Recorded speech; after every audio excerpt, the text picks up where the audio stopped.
Blog Talk Radio.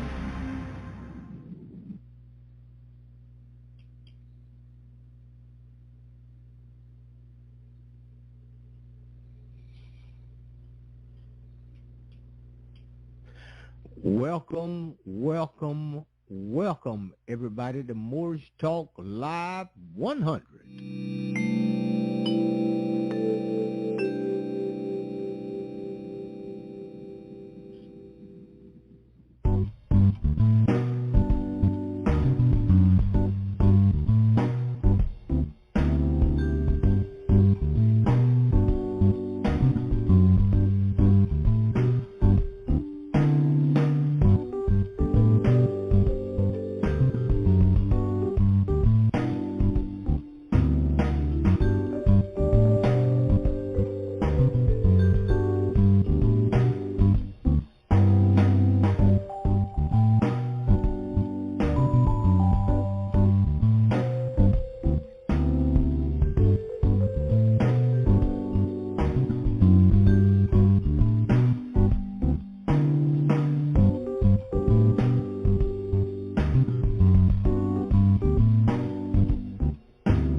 All right, everybody, I'm Tarhaka, and tonight is part 2, Creditors, Bonds, 1099A, 1099C, and the original issued discount, commonly known as the 1099 OID. We're going to be trying to cover as much grounds as we can, and before we get down into the broadcast, I'm going to start up where I left off at on our last broadcast, which was right there at rule number 3. Keep in mind, there is no money. I mean, I've said this over and over and over again. Under rule number 3, it states the following: what do you use to pay your bills? If there is no money, what does the state use to pay its bills? Do you really have any bills? Whose name on the contract with the electric company, the mortgage, the credit card, or the student loan? It isn't your name. It is a straw man's name. The Constitution says no state shall make anything but gold and silver coin as tender in payment of debts. Well, there it is. A prohibition against the states. Does it say the United States or its agents can't use something other than silver or gold for payment of debt? No. Since there is no gold or silver coin in circulation in the United States and all the businesses you have grown to love and in the United States, it is a good thing the United States has created a straw man for you to control and Federal Reserve notes for it to use, or you would use money. If you had some, the straw man is able to pay all his bills with Federal Reserve notes. You can't, but the straw man can.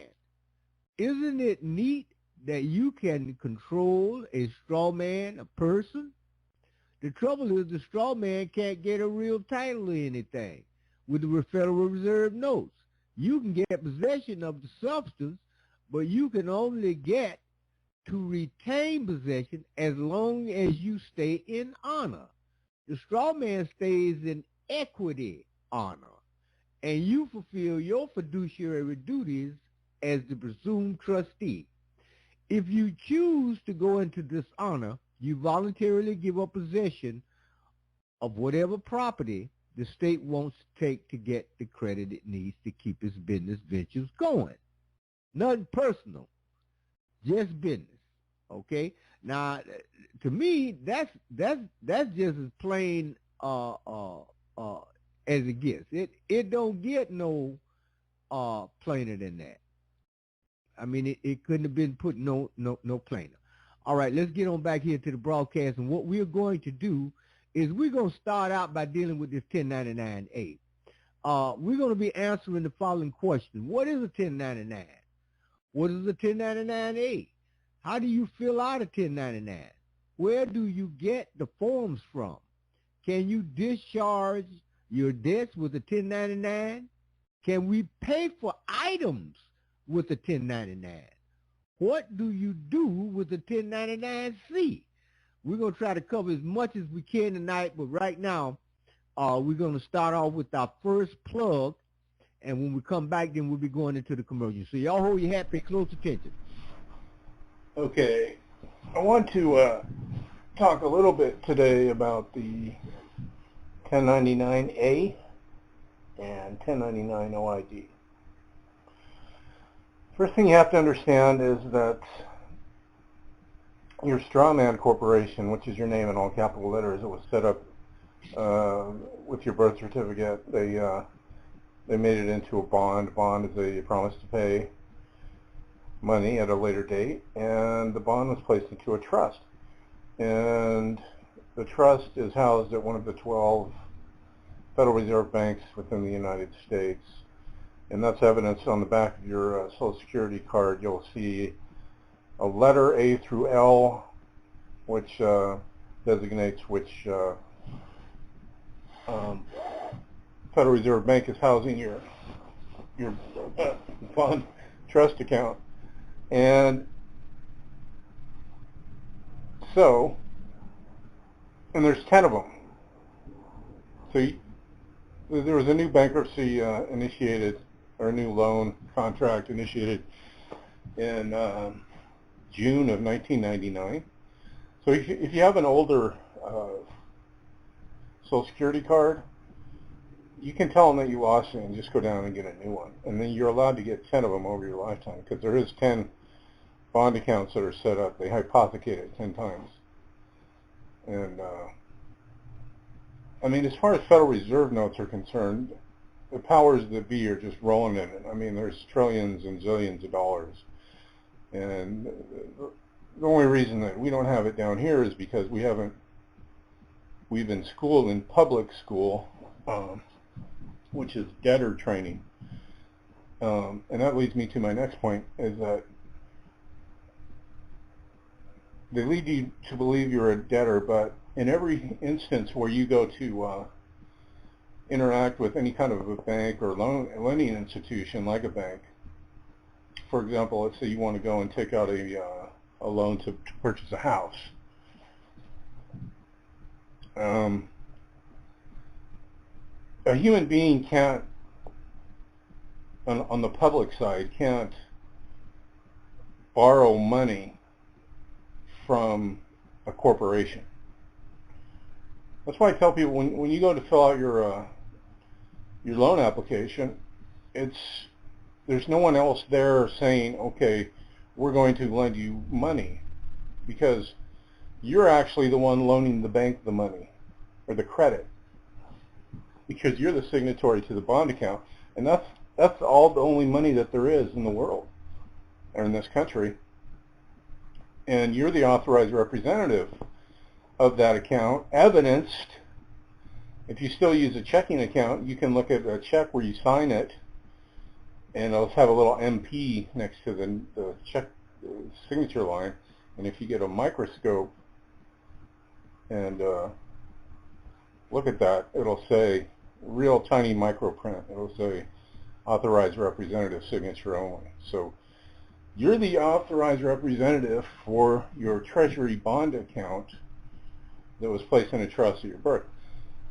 And through certain procedures, you can take claim to that, because you're considered lost at sea, or you're considered, it's considered abandoned property.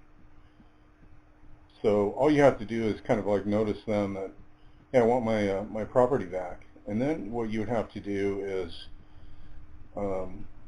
settle every account that you've ever opened. Every checking account or every contract your strawman has ever entered into is still active and open, unbeknownst to you and 99% of all the other people in this country. Now, I'll just preface by saying this. I am not qualified to give tax or legal advice, so don't try any procedures that you're not comfortable with.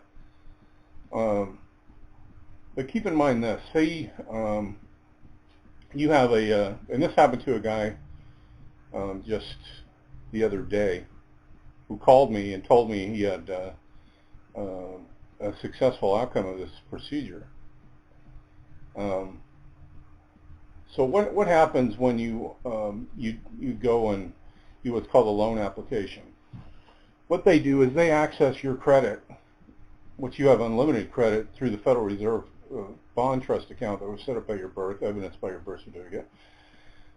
They're the intermediary that can tap into that. They have a special things that allows them to do that. So they keep it all hidden. But so here's what happens when you sign a loan document. You're actually loaning the bank the credit, and then they take the note that you sign and they deposit that into an account as an asset on the asset side of their ledger, and then they write you a check for whatever the amount is that you said through the deed of trust that you're going to pay back. So they didn't actually loan you anything, they just loaned you your own credit, basically. And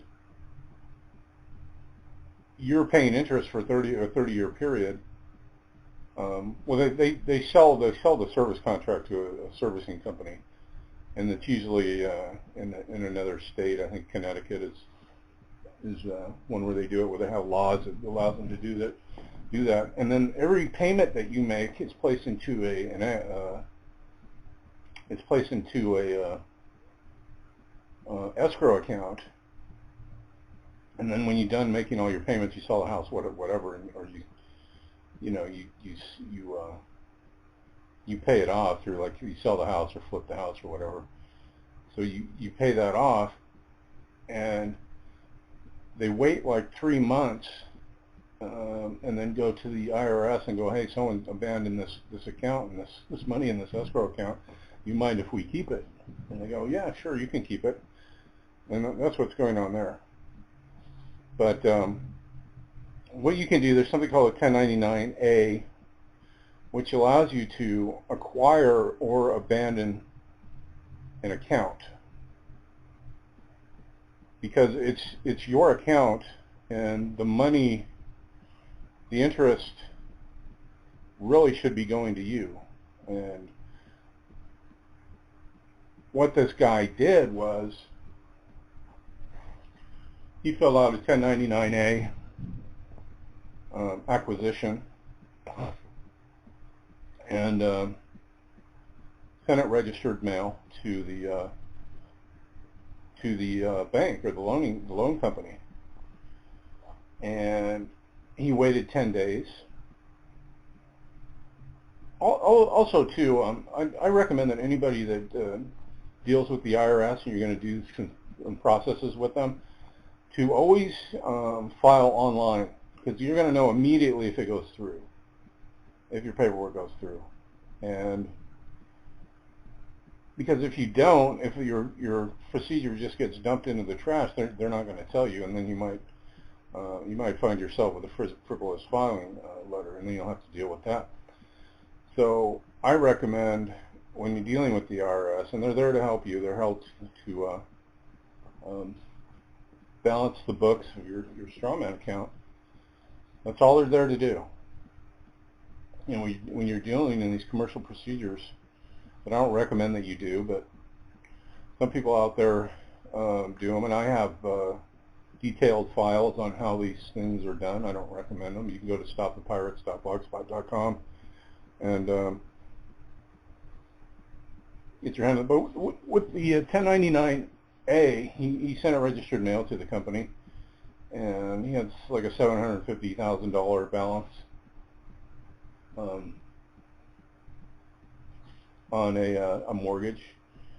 And about 10 days after he did that, he went online and checked his account, and his account read 0. and you want to wait 30 days, and then you can file the same 1099 copy with the IRS, and then you can put that as income on your 1040. That's how that works. So everything you've basically learned about how the system works, about money. You've been taught nothing about money or any of these things. You really need to figure out how this works. We all do, because we're living in the dark, and we need to get past. There's no law that says we need to pay taxes. Well, there is no law that taxes your labor, because the tax is being used because you're using these commercial instruments, these Federal Reserve notes. You're operating in commerce, and because you're using the Federal Reserve notes, you're considered an expert in how commerce works, and security instruments, and Federal Reserve notes, and checks, and electronic transfers, and anytime you deposit a check, you write a check, and anytime you sign anything, you're creating money. You're creating a security, and legally you should be compensated if that security is being used as is being sold out there as a credit default, not a credit default swap, but it's being sold on the international stock market as a security. And technically, every time you write a check or you deposit a check in the bank, you're creating a security, an international security that's being sold on the international stock market. And technically, you're the original issuer, and you should be.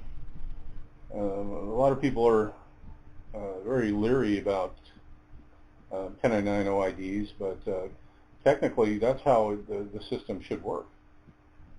Because we are the bankers. We're the bank. Without us, the banks have nothing. The banks are just corporations. They're stacks of paper in a vault, in a file somewhere.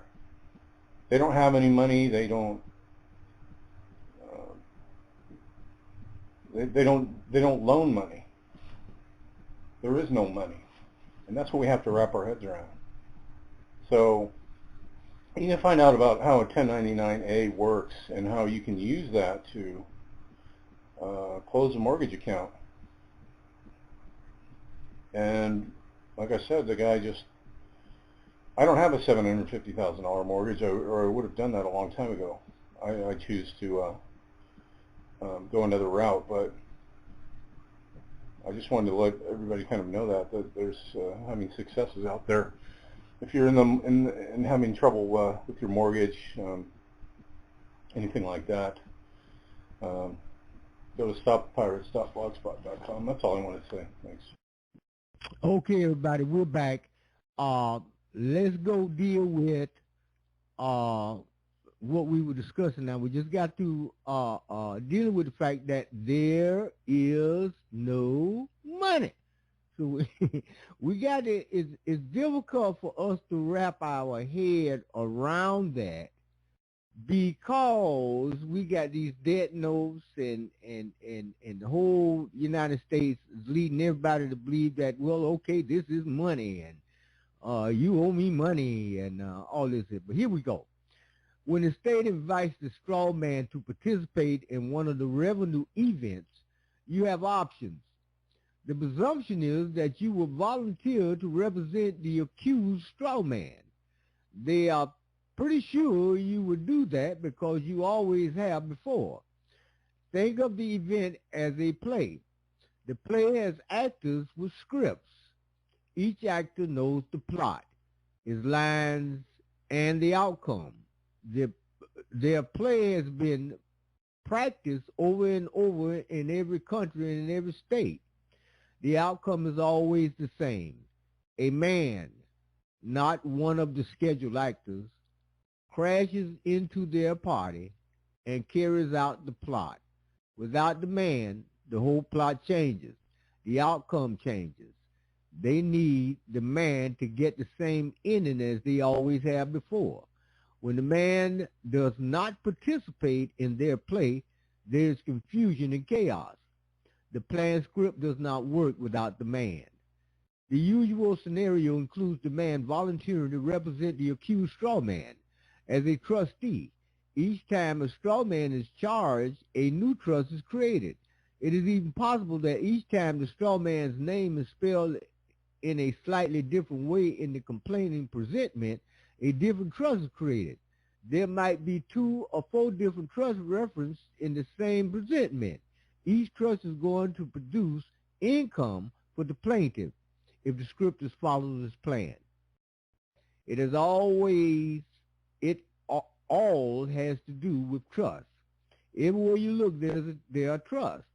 The straw man is a trust when it is named on a complaint, indictment, or traffic ticket.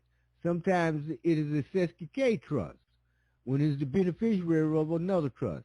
Sometimes it is the trustor or another trust. Sometimes it is the corporation soul. Sometimes it is the defendant. Sometimes it is the plaintiff. Sometimes it is the debtor. Sometimes it is the creditor. Sometimes it is a secured party. It is a very versatile vehicle or tool. There are always at least 3 parties to a trust. No one owns a trust on the private side, but on the public side, there is always a responsible party who is deemed to be the owner of the trust.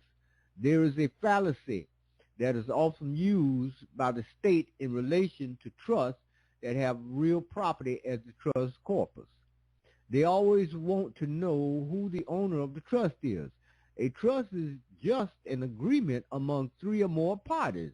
The trustee holds the legal title to the trust corpus and is the one deemed to be owner of the public trust. It is useless to argue with public property or is involved in the Federal Reserve notes. It qualifies as a public trust. The beneficiary holds the equitable title to the trust corpus. The title is bifurcated. That's a tough one there. I gotta look that one up. But nevertheless, we're gonna move on here and going on down. We're still dealing with this 1099A, so y'all hold on a moment. Good morning, brothers and sisters. What we got going on here today is apparently the 1099A and the 1099C video is pretty popular. There's been over 700 views on it so far in just the last couple of days. Yesterday we went over 11,000 views on the channel. And I want to thank everybody for taking their time out. Man, our time is valuable. You only got so much of it here in this world. So I do appreciate the time that y'all are taking to watch these things. But here's what's going on. I did that video to help people out, to use this, okay? And like I said, there's over 700 views on that one, and there's a lot of the other videos that I put on there that, you know, are not even 200 yet. So when I see the numbers like that, I realize that that video is getting watched a lot more than the other videos. And I understand that the video that I posted a couple days ago on the 1099A and C, that a lot of you have shared with your other friends, and I'm totally cool with that. Put it out there. The whole reason I'm into doing what I'm doing is to change the way things are now. And by using the process to change your situation, you also change the future. So that's why I'm putting this out here. I want to change the future. I want to have a part in changing the future. And I'm sure most of y'all do too.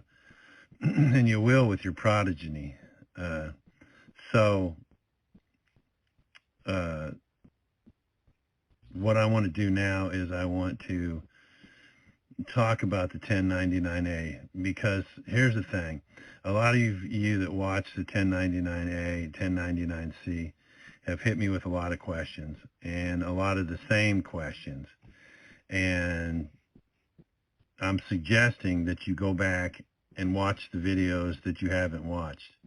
It may be time consuming, yeah, but most all of them videos have a little piece of something or another in there that you can compile into a notebook of information, so to speak, to use this. Like, for instance, I was talking about when I was talking about the 1099 A, a couple of the questions that I got from people that have actually been doing this, and they're not having any success with the 1099A. And the reason that they're not doing it is having success with it is because they're not filling them out proper. And that's why they're not working. These folks that I've talked to have been doing this for quite some time. And and what I'm saying is, if you go back and you look at these other videos, you're going to glean stuff from them that when you get around to watching the 1099A, you're going to go, oh, yeah, okay, I understand. I see what he's talking about. When you fill out the 1099A, okay, you'll notice that who the lender is. It's the United States Treasury. And who the borrower is, okay? Like I said in the last video, these are checks. But really how you're going to use it is like a third-party check, okay? That may clarify some of the questions that y'all have. You know, the reason that they're not working for you if you've tried them is because you're putting the person up there in the top as the lender, like, say, the dealership. And then you're putting yourself as the borrower. That's not how it works. What the dealership's going to do is they're going to take this, they're going to file it with their 1040, right, V, and then what's going to happen is they're going to be the third party in the check. Because they filed the 1040, the return's going to come back to them. And because you signed the back of the check, the Treasury's going to know that when they file, okay? So that's where a lot of y'all, I guess, are probably having the issue at. It's the Treasury. Why? Why is it the Treasury? Because the Treasury is the grantor of the Social Security Seth Decay Trust. They're holding the trust for the Social Security Administration. The Social Security Administration is the administrator of the trust, and the United States Treasury is the bank of the trust. Okay, that's where your money goes. When you get a Social Security check or a VA check, they used to come by paper, but now they come electronic. And when I look at my bank statement, my VA check and my Social Security check, they all come from the Treasury. The Treasury is the bank. Okay? So the Treasury is the lender. Why? Because they are the trustee. This is why you need to go back and look at some stuff. And in a trust action, okay, the trustees are the ones that hold the beneficial title. They hold the property. They hold the property in trust for the beneficiary. And that's why it's not working. So it doesn't matter. In the case of this right here, folks, this is just an example of the 1040A that I filed. Well, I filed, like I said, I filed 15 of these, but I also filed 15 OIDs, and I also filed 1096s because of the process that I was doing with the 1099As and the lien securities that we created. That's why this is. That's why it says lien security for the. So these are going to be a little different than yours. Okay. Now, see, here's the thing. Like I said, you're the beneficiary of the trust. You go to the dealership or the bank, the mortgage company, whatever, the furniture store. You want to buy furniture over $600. You go to the furniture store. Well, they can take this, okay? Here's where this works. People have asked about secured party. How ought to become a secured party creditor? Well, you are a secured party to your Social Security Certificate Trust, but to become a secured party creditor, you have to know what's in the trust. And you are, if you think about it, the money you put in, every year they tell you how much you put in. So you are a secured party creditor, but only for the amount that you know is in there. If I filed $204 million of these things, okay, and the Treasury gets 35% for collecting, well then $132.6 million is mine. Now I know that much is in that at least that much is in my trust, plus the 19,000, not quite 20,000 that I put in working a public job, which isn't much, folks. I mean, for a lifetime, an adult lifetime, it isn't a whole lot. Because I've learned how to, to get around everything, man. People on welfare, they're getting around it, man. They're bringing in a check and not having work. Hey, more power to you. But it's greater than that. It's greater than that. You don't have to live in the projects, and you don't have to get all this other stuff. If you're knowing how to use the trust, like the Department of Human Services is using the trust. Okay. Now, so that's what you're going to want to do with the 1099A, and I'm sure there'll be more questions. And I don't mind answering your questions. If this is the only one of my videos, or the last video, the 1099A, 1099C, is the only one of my videos you watched, go back and watch the rest of them. Some of them you might not get a whole lot out of, but most of them you will. And this is a puzzle. This is a giant puzzle that needs to be put together for you to get into the mindset of who you really are as the beneficiary. You got a lot of power. And it's not your power to use. It's your power you have that they will use to either fleece your trust or put you along a right path while they're fleecing your trust. I don't care if the government fleeces my trust. I don't care at all. As long as you're paying up for what I need, take what you want.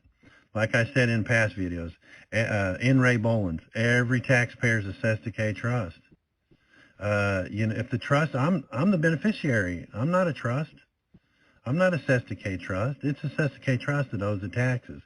So if taxes are due, you get it, trustee. I'm the beneficiary. I'm not even supposed to know there's taxes due. And I explained that in another video. But and I don't mind answering y'all's questions one-on-one, but there's a lot of questions that I've been asked here recently that I know, because when you ask me this question, I know that you haven't seen any of the other videos, or it went completely over your head.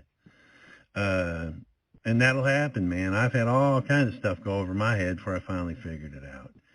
I know some people want to get in on this Zoom, but they don't say, hey, man, send me a conditional acceptance so I can get in on this Zoom. Why? Because you haven't watched the one on conditional acceptance and where I'm talking about this.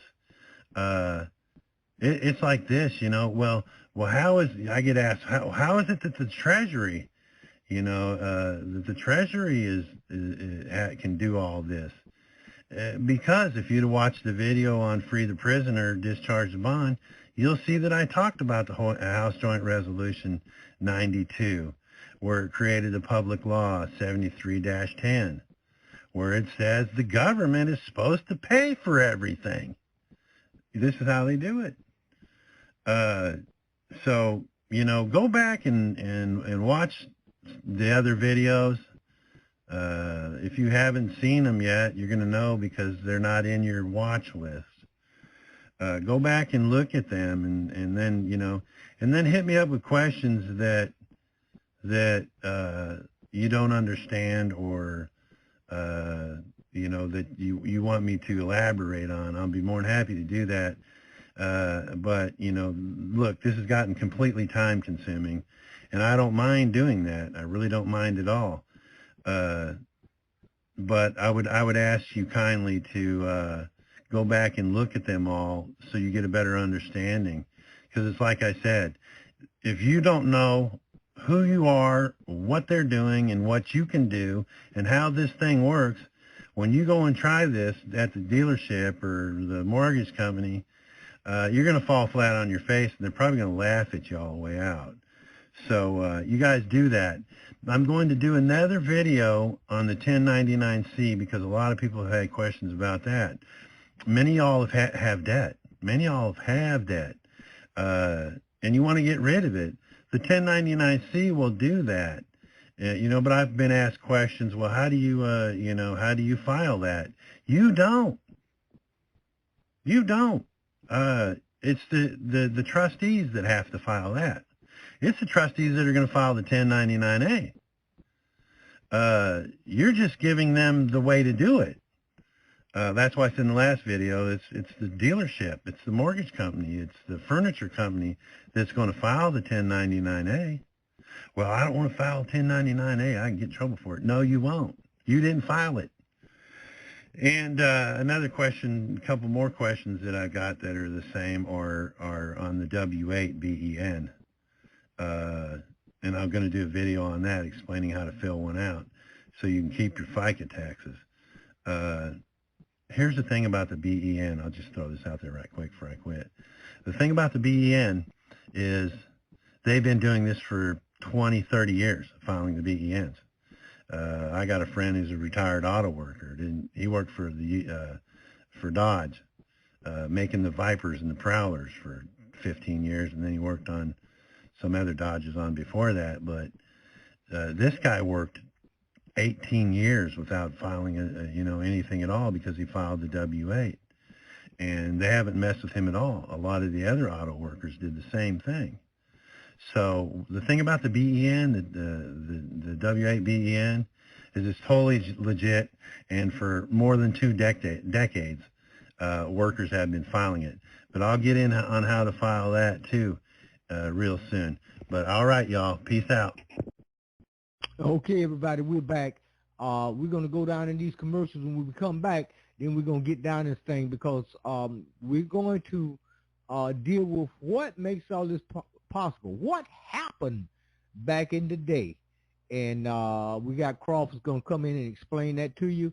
And but for right now, y'all hold your hat, and so you can know where to get started on your secured party and your creditor and the different documentation and stuff that you're going to need to know. And we got that right over there at TarhakaDataElimination.org. Y'all hold on a minute. What a fantastic way to live. Hello, I'm Tarhaka Amana El Bay, operating in the private as a secured party and creditor instead of living the life of a debtor. Now, to learn how to do that, you have to get the knowledge. There's no doubt about it. You don't mix public with private, just like oil and water don't mix. For the skill and know-how, go to www.TarhakaDataElimination.org. That's TarhakaDataElimination.org. Contact me, Tarhaka. My number is on the website. Or send me an email. That's TarhakaDataElimination.org. Learn how to live the good life as a secured party and a creditor instead of a debtor, and eliminate your debts. Fun time is almost over. TarhakaDataElimination.org. Peace. Credit card debt, student loan debt, lawsuits, child support, mortgages, foreclosure, secured party and creditor. Get my free report. Go to www.TarhakaDataElimination.org. That's TarhakaDataElimination.org. What kind of trust do you set up? How do you use a trust? What do you put in a trust? For the solution, contact me, Tarhaka Amana El Bay. Get my free report by going to TarhakaDebtElimination.org. Driver's license, freedom to travel. Who exactly needs a driver's license? What did the U.S. Supreme Court rule about it over and over again? How does that work? What is proper syntax grammar? Get my free report. Go to TarhakaDebtElimination.org. Fill out the little contact form, put your email address in there. That'll come straight to me, and I'll rush it directly to your email. TarhakaDebtElimination.org.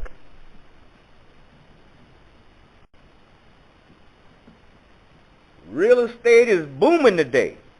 But one thing I learned a long time ago about mortgages and foreclosures. The real estate market goes in cycles, up and down. The best thing to do is get out of that type of situation early. The U.S. corporation is still operating in a bankrupt state today. Make no mistake about it. When it comes to your home, the bank has no skin in the game. When you sign for your home, it was paid for. Learn how to do that. The IRS is a private for-profit corporation. Learn how to deal with that. Go to TarhakaDebtElimination.org. That's TarhakaDebtElimination.org. How do you discharge debt? How do you write it up? What do you do? Learn how to do that. Contact me, Tarhaka Amana El Bay. Go to TarhakaDebtElimination.org. Peace. Hello, everybody. I want to introduce you to The Great Debate by Dr. Walter Williams. He single-handedly laid out the facts in this powerful debate against Mr. Munir Muhammad of the Nation of Islam, Chester Blair, a prominent lawyer in Chicago, Illinois, and Reverend Henry Hardy, a prominent minister in Chicago, and Prince Azio ben Israel of the Hebrew Israelites. This debate was hosted by a retired policeman named W.L. Lillard. Now, the whole thing was a setup by Lillard and his gang, but it didn't work. They brought what they believed to the table, but Dr. Walter Williams brought what he knew for a fact and what he could prove and laid it on the table. We are now in the age of knowing. The age of walking around believing in stuff is over. For your copy of The Great Debate, go to TarhakaDebtElimination.org. That's TarhakaDebtElimination.org, or contact me by phone. My number's on the website. Oh, and by the way, the lawyer got bust up too. The Great Debate. Get your copy today. Good day and peace.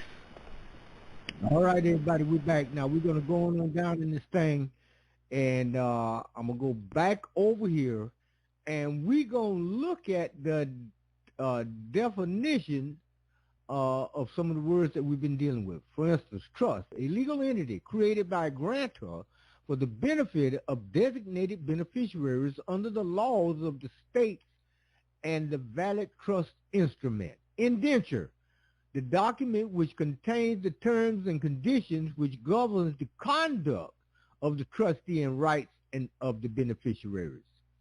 Exchanger, exchange, to part with, give, or transfer for an equivalent.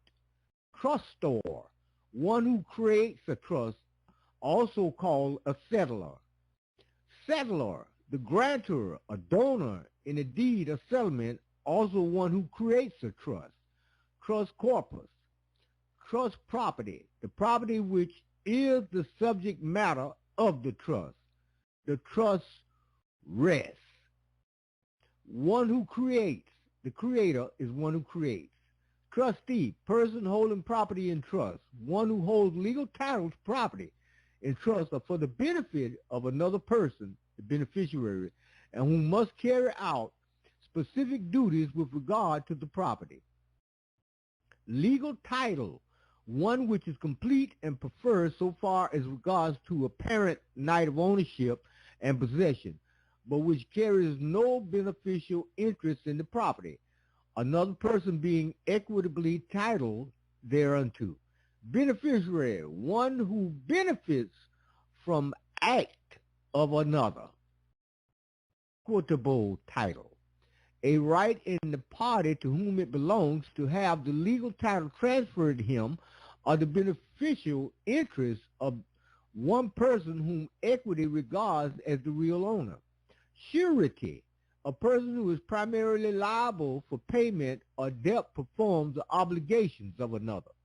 Creditor, one to whom money is due, and in ordinary acceptation has reference to financial or business transactions. The original strawman trust, mom was the exchanger, truster, settler. Mother applied to the state of Louisiana for the creation of a trust. She chooses the date of the birth, for she chooses its name. She requested evidence that it had been created, equals a birth certificate. She was the informant. She delivered the paper description of the original property to the trust creator. It was a description of the real substance. The paper descriptions were the original trust corpus. More trust property be added later. State of Louisiana was the creator of the original trust. The state complied with mom's request and created a straw man with the name and date of birth of your mother requested. She applied for the Social Security number for it. She put it into commerce by getting it medical numbers. A daycare center matriculation number, a public school matriculation number, a little league ID number, a library card number, etc., etc., etc. Sometimes the creator is also the original exchanger, truster, or settler. Okay, that's just a little bit of the terminology that goes along with this stuff. But we're moving along fast, so we're going to get on down in here. And y'all just hold on a minute. Let me go ahead and refresh this here thing here and make sure that everything is just right. So we want to know now, how did all of this here come about? And so let's dig on down in here and get in here. Y'all hold your hat.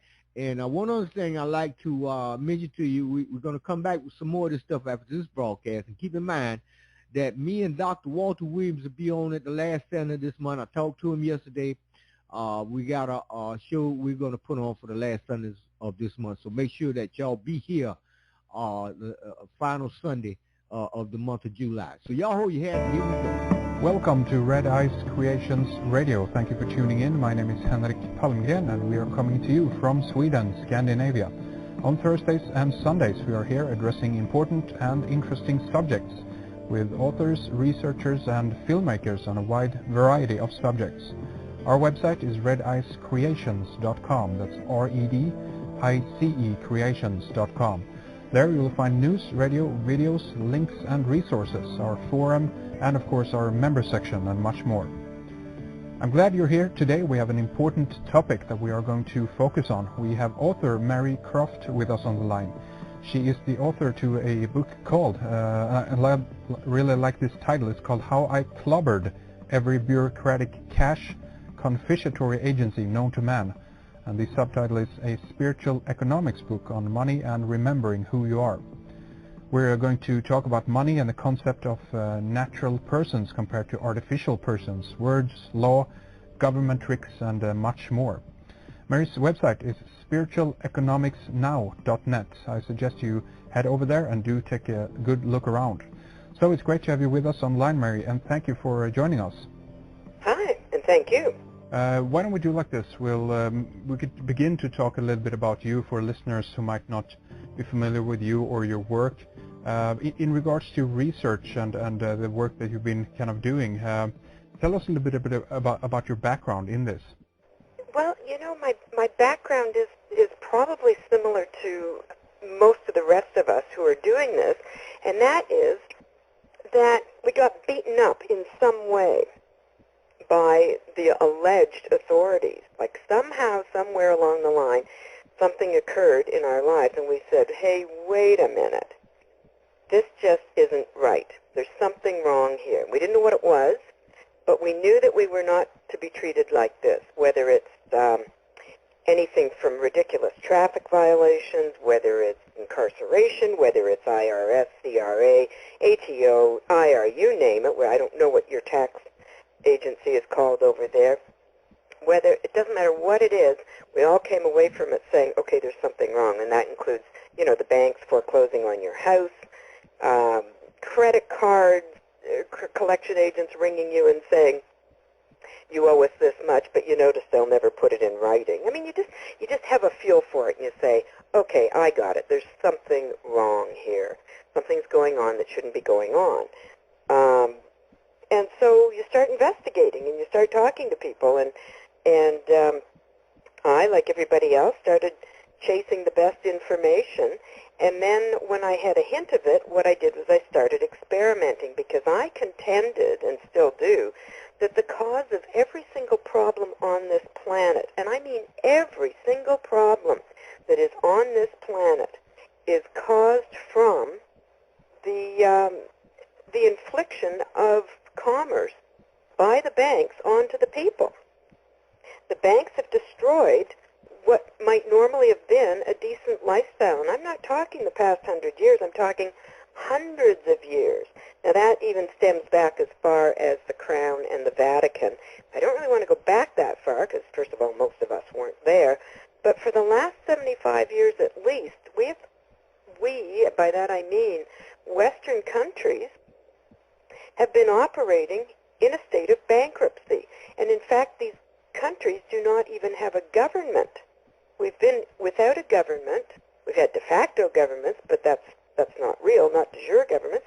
And it's all because we've been operating within a bankruptcy. And that happened in 1933 when in the States, and Canada anyway, and probably over there in Europe, they did away with anything with which we could use to pay any debt.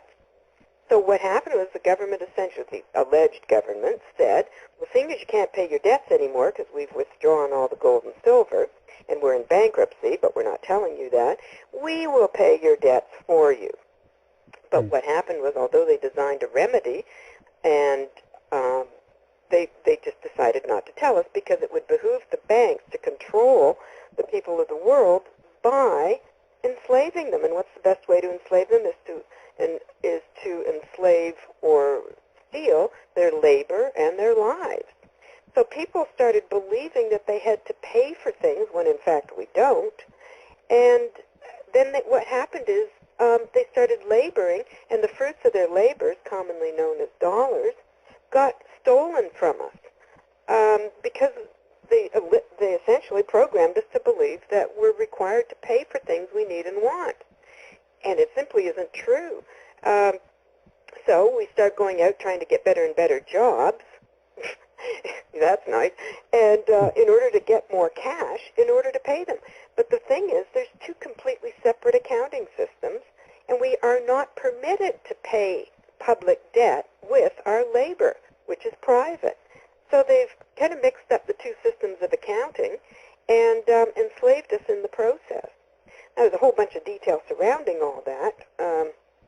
So, I mean, you can start firing questions at me from there if you want. Yes. I mean, there's so many areas, of course, that we can touch upon in regards to background to all of this. And of course, what you mentioned is going to be familiar with too many of our listeners in regards to at least the American, version of this, so to speak, because in many context to many researchers that are looking into these areas, they are primarily talking about what is going on in the North American Union. So what I want to ask you right away, because we have a European audience, we have many people from Australia as well as in various countries around Europe and South America as well. But in regards to, let's say, Europe then, if these kinds of laws that you're talking about, either if we're talking about commerce or other law, that this is something that is applicable in Europe as well as to the United States and North America? Yes.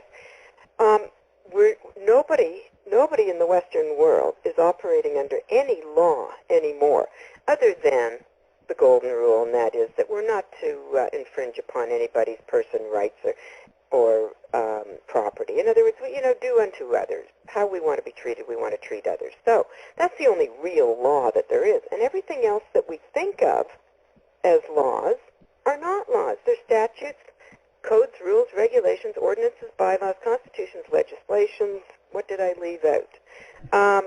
They have nothing to do with us. They are simply the policies of the corporations which appear to be governments, but they're not. And let me use the USG as an example. Mm-hmm. The United States government is just a slick corporation, a foreign private belligerent corporation, which happened to be crafty enough to call itself the United States government. But it has nothing to do with what we think of as the country called the United States of America, nor is it a government. It's simply a corporation. And people actually think they're going to march to the polls and elect the president of this corporation. Well, no corporation in the history of commerce has ever had an election for their CEOs, presidents. They're all appointed. Think of Sears Corporation. But anyway, getting back to your question, which Right. is that how does this apply in Europe, for example? Well, the only law under which we all operate is actually not a law. It's a code, and it's called the Uniform Commercial Code. Yes. When they did away with any actual laws, which probably happened somewhere in the 30s all over the world. It was 38 in the United States, and I think before that in Canada. But anyway, somewhere around there. They did away with what's called common law, and they instituted the Commercial Code. And all the Commercial Code is laws under which we operate in commerce, which happens actually to be maritime commercial law or admiralty commercial law. Yes. But all this has to do with banking. There is no other law. There's no criminal code. There's no nothing. Nothing that applies to us. Those policies, laws, statutes, etc. apply only to the people who made them up for the corporation from which they come. So, for example, when a cop, stops you for going through a stop sign, well, show me the law. Well, there can't be a law that says that, unless I agreed to it, of course, and why would anybody do that? I'm not suggesting that people go through stop signs. I'm just using that as an example, that that's a statute that doesn't apply to men and women. It applies to corporate entities and the employees of those corporations. Yes. So the only laws that really apply are the codes of this Uniform Commercial Code. So we're all operating in commerce, and that means then that even the courts into which some people actually believe they have to go, they're not courts of law, they're courts of commerce. So when they drag you in saying something like, well, did you murder this guy? Well, it's not about murder, it's about who has stolen whose credit and how much does who owe whom in order to balance the books. Yes. Simply bookkeeping. It's accounting. It has nothing to do with anything. It's not about theft. It's not about, you name it. It's about accounting and how do we balance the books. And that's what the IRS, etc., is all about, is they're there to balance the books. And in fact, they're simply not the enemy that we've always thought they were. That's a statement in itself, isn't Yes, it? yes. Yeah, right. I know. We all hear about the IRS. In fact, just before you called, I was talking to a friend, and she's extremely concerned about, what's the IRS or the court now, because the issue's in court. What are they going to do? But I said, well, you got to remember, the IRS is only perturbed because you didn't file a tax return in order to get your tax returned to you, and now their books are out of balance, and they're blaming you because they don't have the paperwork about how you ran your commercial affairs for that year. Now, if you'll simply let them know how you did that, they'll stop chasing you, and they'll start chasing the ones who actually stole your credit. And in this particular case, the courts stole her credit. So all she has to do is name them, and the IRS will go after the judges. It's the way we want it. We're planning on putting the courts out of commission, because that system is actually contrary to what's really going on, which is we are operating in bankruptcy. Every country in the world, when it failed to pay back its debt to the IMF, the World Bank, the International Monetary Fund, it had to declare bankruptcy, because that's why they collected the gold and silvers, because they ran out of everything. Is this applicable to all nations across the globe, you're saying? Yes, possibly not some tribes in the middle of Africa who still use wampum or whatever. Right. Not disparaging them, they're actually freer than we are. Sure, yeah, exactly. Yeah. Any country, and we're all working desperately on this to find the correct forms, and just in case your European listeners are wondering about what forms, I can't say this for certain, but we're beginning to think that people over there, and even Australia, New Zealand, and England, they might just have to get EINs, which are employer identification numbers, and also international tax identification numbers known as ITINs, with the IRS, or with Social Security, because it seems, I can't say this for certain, but it seems as if the IRS is kind of the head guy as far as collection agents go. Mm-hmm. I mean, everybody's heard of the IRS. Not everybody's heard of IR or ATO or whatever. What's your tax agency called there? They're called Skatteverket.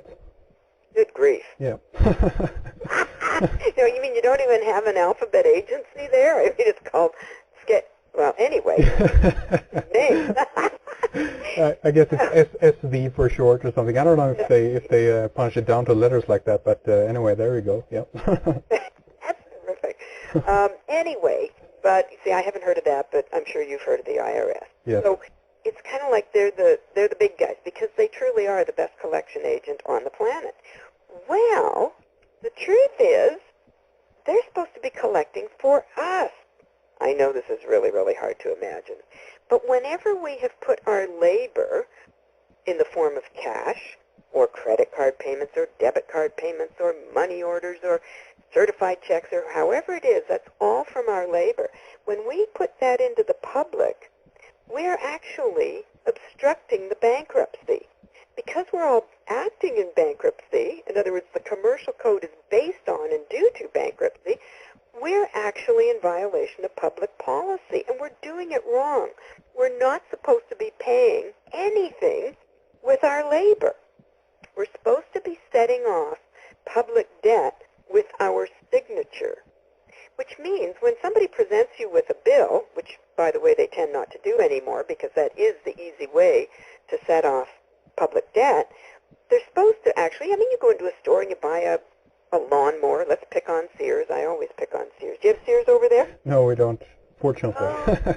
Well, okay, Sears is just kind of your classic store for everything, you know. I know. Yeah, we have similar ones over here. We have that for sure.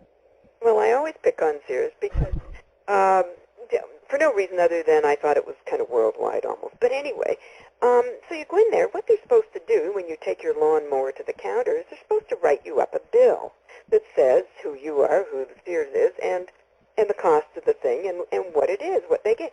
And what we're supposed to be able to do is simply sign for it, thereby claiming it, and giving them access to what's called a Treasury account so that we can let the Treasury know to offset Sears' debt, which Sears created, by the way. We didn't create it by buying the lawnmower. They created it.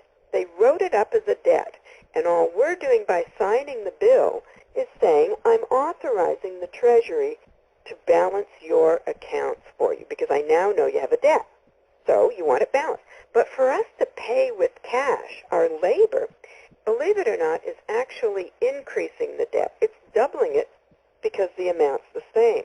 Then they give you a receipt which shows you that you've paid. Well, in fact, this did not set off their debt.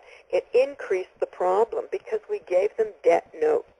Now, this is a huge, long diversion, which I don't really want to get into, but when we labor, we are putting forth our value, and what we're getting in return is debt notes. In other words, Yes. those notes operate in debt. It's kind of like picture the level of seawater. Well, there's nothing. We are putting in something positive, so imagine the sea going up, right? Mm. What they're giving us is something negative, so now we're operating below sea level. So it isn't direct compensation. In fact, we are giving away our labor for nothing. What's that called? Slavery. So this is how they've enslaved us, by pretending to give us something of value that isn't of value. And yet, it's true. We can go and get what we want with that. But we're not supposed to. We're not supposed to be handing over that cash. We're supposed to be setting off public debt with our signature and using cash simply for items between you and me. Like if you want a haircut and I say, hey, I can cut your hair, Hendricks. So you say, come on over. And then you say, well, how can I compensate you? And I can say, well, let's see. You could invite me for supper. That would be a nice compensation. Or, let's see. Or, oh, you know what? If you don't want to have me to supper, you can just give me some of those notes. that you have, that you get from working. And you say, fine. And I take those and I can do what I want with them. Like go someplace and get something else. So, but not in the public, just the private. In other words, then I could maybe use my friend's computer for the day. And he says, well, how are you going to compensate me? I say, well, I got these notes that Hendrik gave me. So that's how that's supposed to work. We're not supposed to put those notes into the public. We're supposed to be able to walk into any store. They write us up a bill. We set it off by signing our name, which actually instructs the Treasury to set off their debt. So that then, of course, they can go buy whatever it was I just got from them, like the lawnmower. They go back to their supplier and they get a lawnmower, and they use their account to do that. Because they've been credited. Now, stop me if it gets too crazy, because I know everything is absolutely the opposite of what we've been thinking. Yes, yes. So, I mean, yeah, I know it's a little dingy, but no, it's fine. But let's go back a little bit more and go over the kind of the overview once more here a little bit, because if we think of money right off the bat, obviously it's a means of exchange. It's better in a way, or easier, I should put it, to carry around like, let's say, paper money instead of carrying around coming with your tractor or whatever it is that you want to exchange, right? So in that regard, we can think of money as a kind of a symbolic means of exchange. But what you're talking about right here now is that money has been transformed into something else. It no longer represents the true value of what it's supposed to be. Is that correct? Yes, it does get us what we want. As you say, we don't want to walk around with a tractor in our pocket, so we carry cash. But that's just between you and me and the private. But when we go to work, it's true they're giving us that, but we were never meant to earn our living anyway. And that gets into a whole ethics issue, where what we're supposed to be doing is whatever our talent is. And we all have a talent, whether we've realized it or not. And so we're supposed to be doing that. I mean, there's carpenters out there. There's people who build lovely furniture. There's people who make lovely music. And so what they ought to be doing is doing that for their fellow man. And when their fellow man says, oh, I just love this piece of music that you played for me, or this desk that you built for me, what can I do for you? And then he says, well, you can do this for me. Or if you can't, or you don't want to, or that's not appropriate right now, tell you what, just give me some of those notes and I can take them someplace and get something from somebody else. In other words, we're not even supposed to have these corporations in our lives. They shouldn't even be existing, but the reason they're existing is essentially to confiscate our labor. Yes. And they've enslaved us so we're not working for ourselves anymore and each other. We're working for major corporations, and we're simply cogs in a machine there, and we're not serving anybody by doing it. Because most of the people who work, I mean, you look in any city and you can see these skyscrapers. What are people doing in there? They're not doing anything for their fellow man.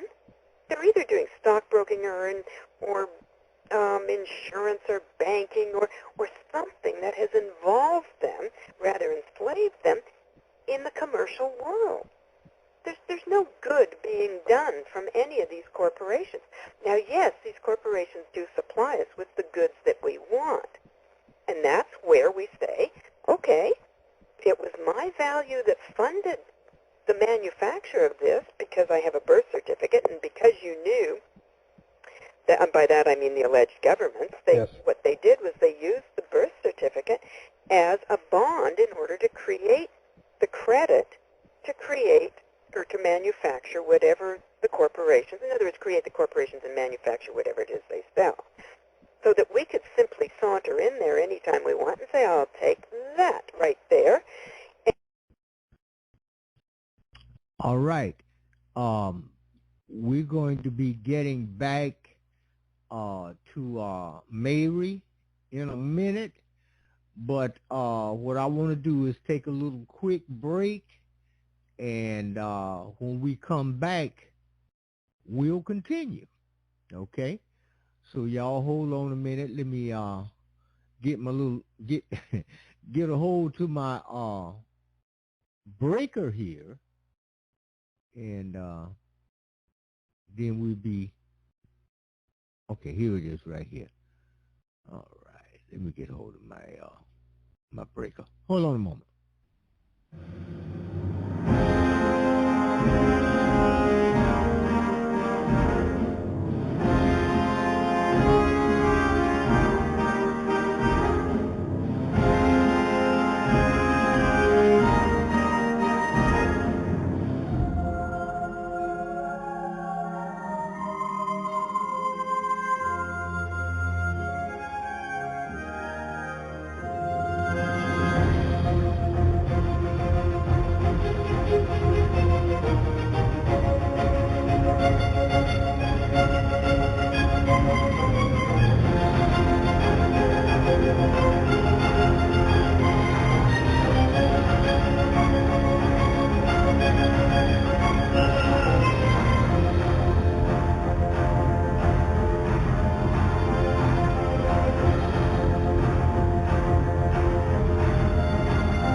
All right, everybody, we're back, and we will continue with Miss Mary Croft. Hold on. There would be no how are you going to pay for it because I already paid for it. It was my credit, my future labor and productivity, my value backed by the bond that was floated against the birth certificate that actually covered the cost to make the lawnmower that I just came in to buy, or to get, actually. So for them to say you owe us, I say, well, what are you smoking? It's prepaid. I already paid for it. And the example I use in my book is, if you have a friend, well, no, let's say that. I get confused on that stuff. Okay, you come to me and you say, Mary, I'm just about to open a restaurant, but I need the last $10,000 to do it. Can you lend it to me? I say, sure. You say, well, I'll pay you back with this much interest, and here's when. And I say, fine, away you go. You finish your restaurant. It's absolutely perfect, but you're not doing quite as well as you planned. So, 6 months later, you come to me and you say, uh-oh. We're just squeaking by, but I can't pay you back the $10,000. And what was the interest that I said I'd pay you? You know what? I just don't see this happening. How can I make this up to you? I say, well, I don't know. You say, look, tell you what. Anytime you want to come and eat in my restaurant, just when the waiter hands you the bill, you simply put your signature on it. I'll know it's you. And then I'll say, oh, thank God, Mary is claiming back some of her credit, some of what I owe her. And that's exactly what the government ought to be doing through its government-owned corporations. So let's go back to the lawnmower. We go in. When Sears sees my signature on their bill, they should be saying, Mary's claiming back the credit that we took from her in order to make the lawnmower in the first place. But then you're even exchange.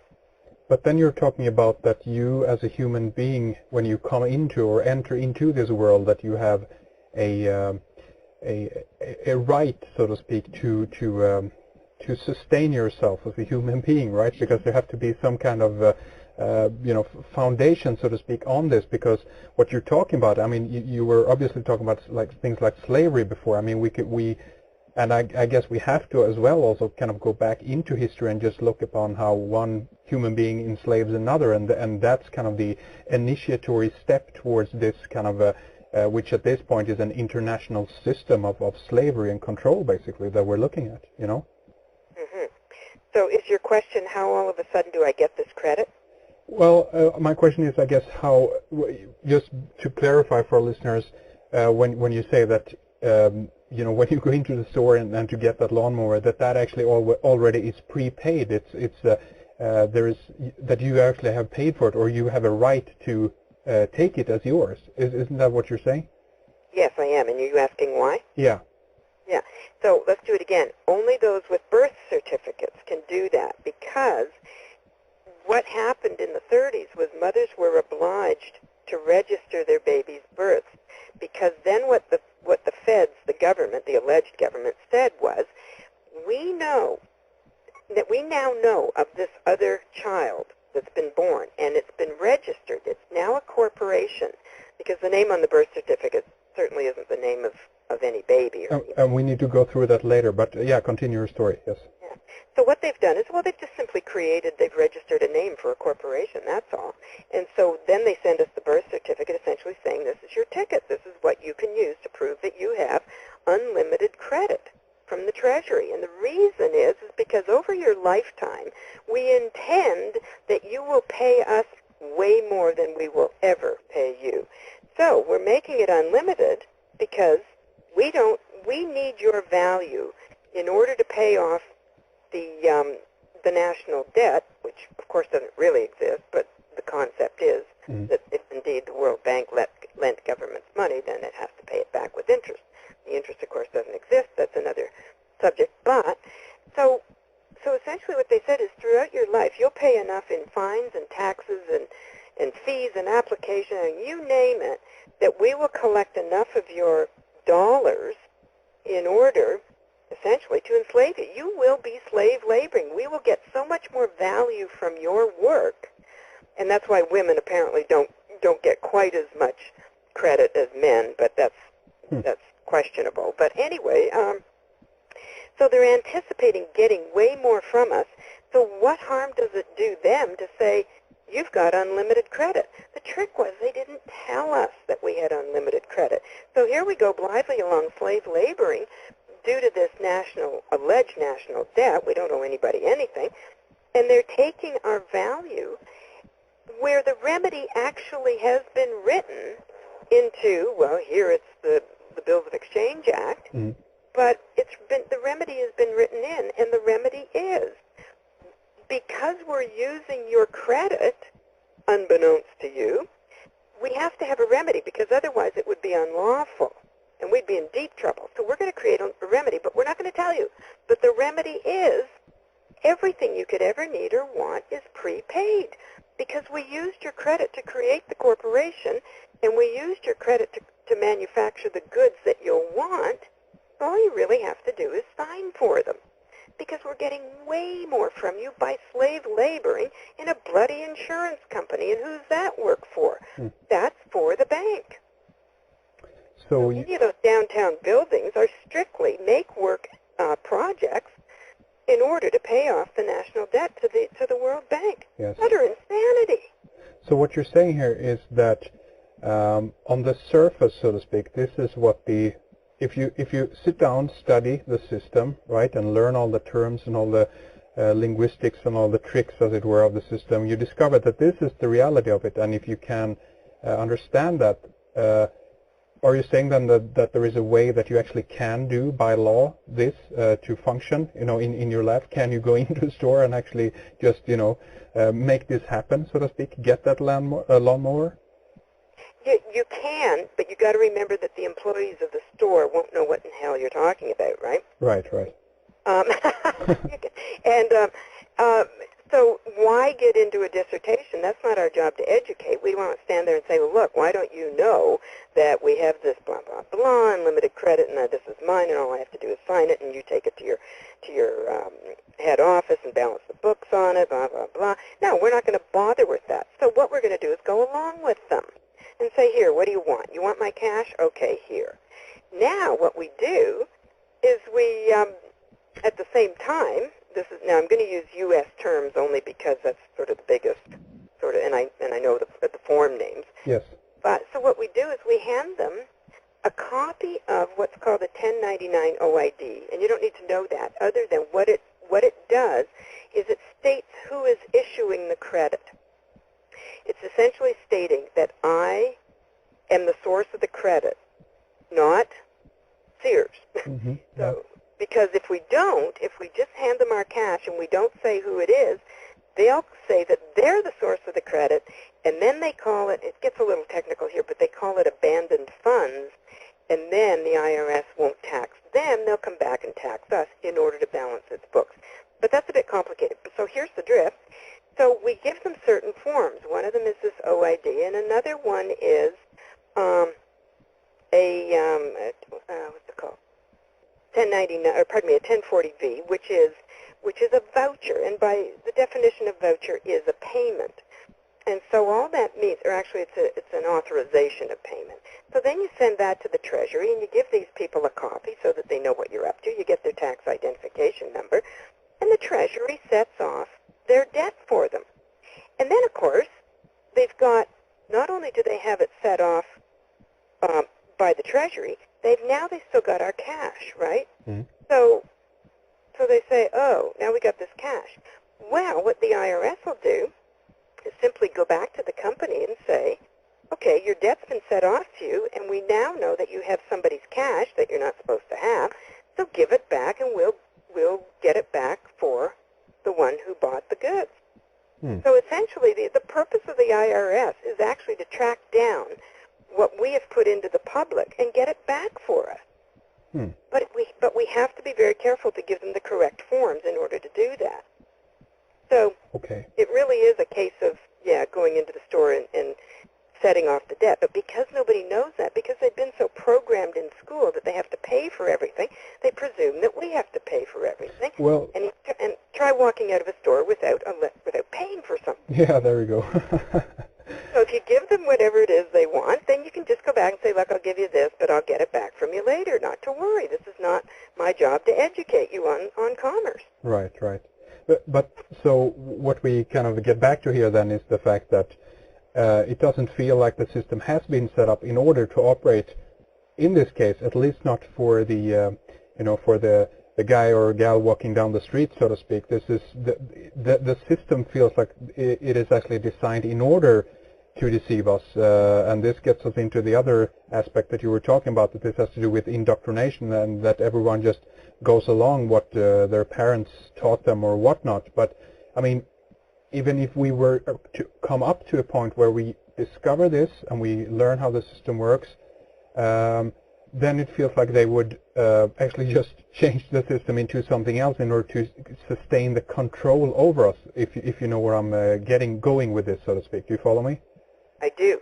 Now, and this is the problem we've been having for so long, up until recently, and that is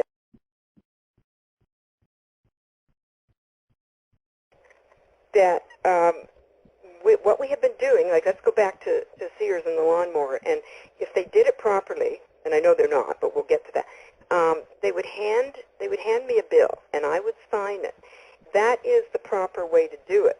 But the fact that they're not, yes, and it's more insidious than all that. I mean, what we've been doing with those bills or receipts, let's just say the electric bill.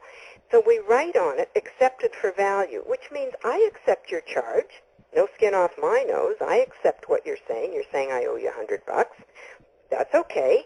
I'll accept it, I'll sign it, and I'll give it back to you. Now, what's been happening? Here's where we went wrong. What's been happening is they've realized that that is credit, and they've been stealing it from us.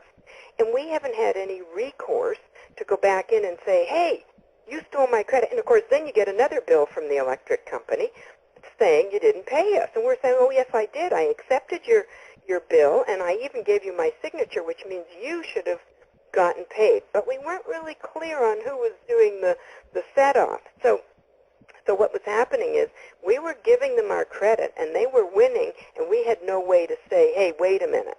So that's why what we're doing now is saying, yep, I accept your charge, here's my signature, and here's the IRS forms so that you know that I'm going to go tell the IRS that I paid you with my signature.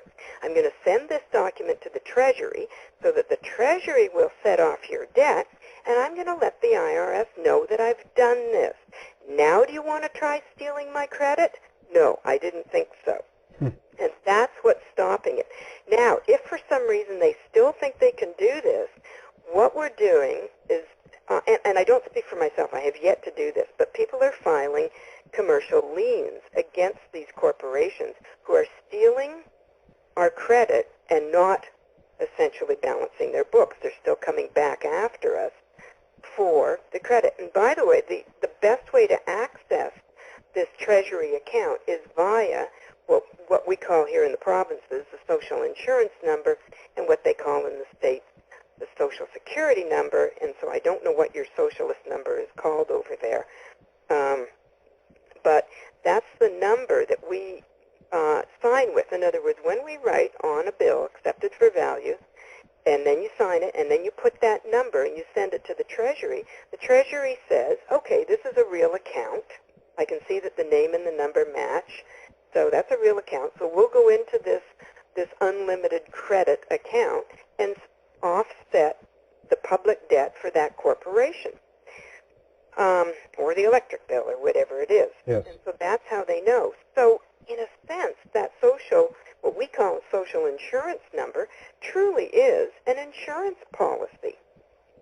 That think of if I ran into the back of you with my car, you'd want to know my insurance policy number, right? Yes. Well, of course, my question has always been, why do we need separate auto insurance when we already have a public hazard social insurance number?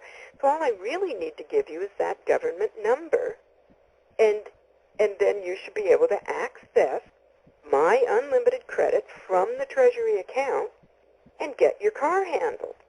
So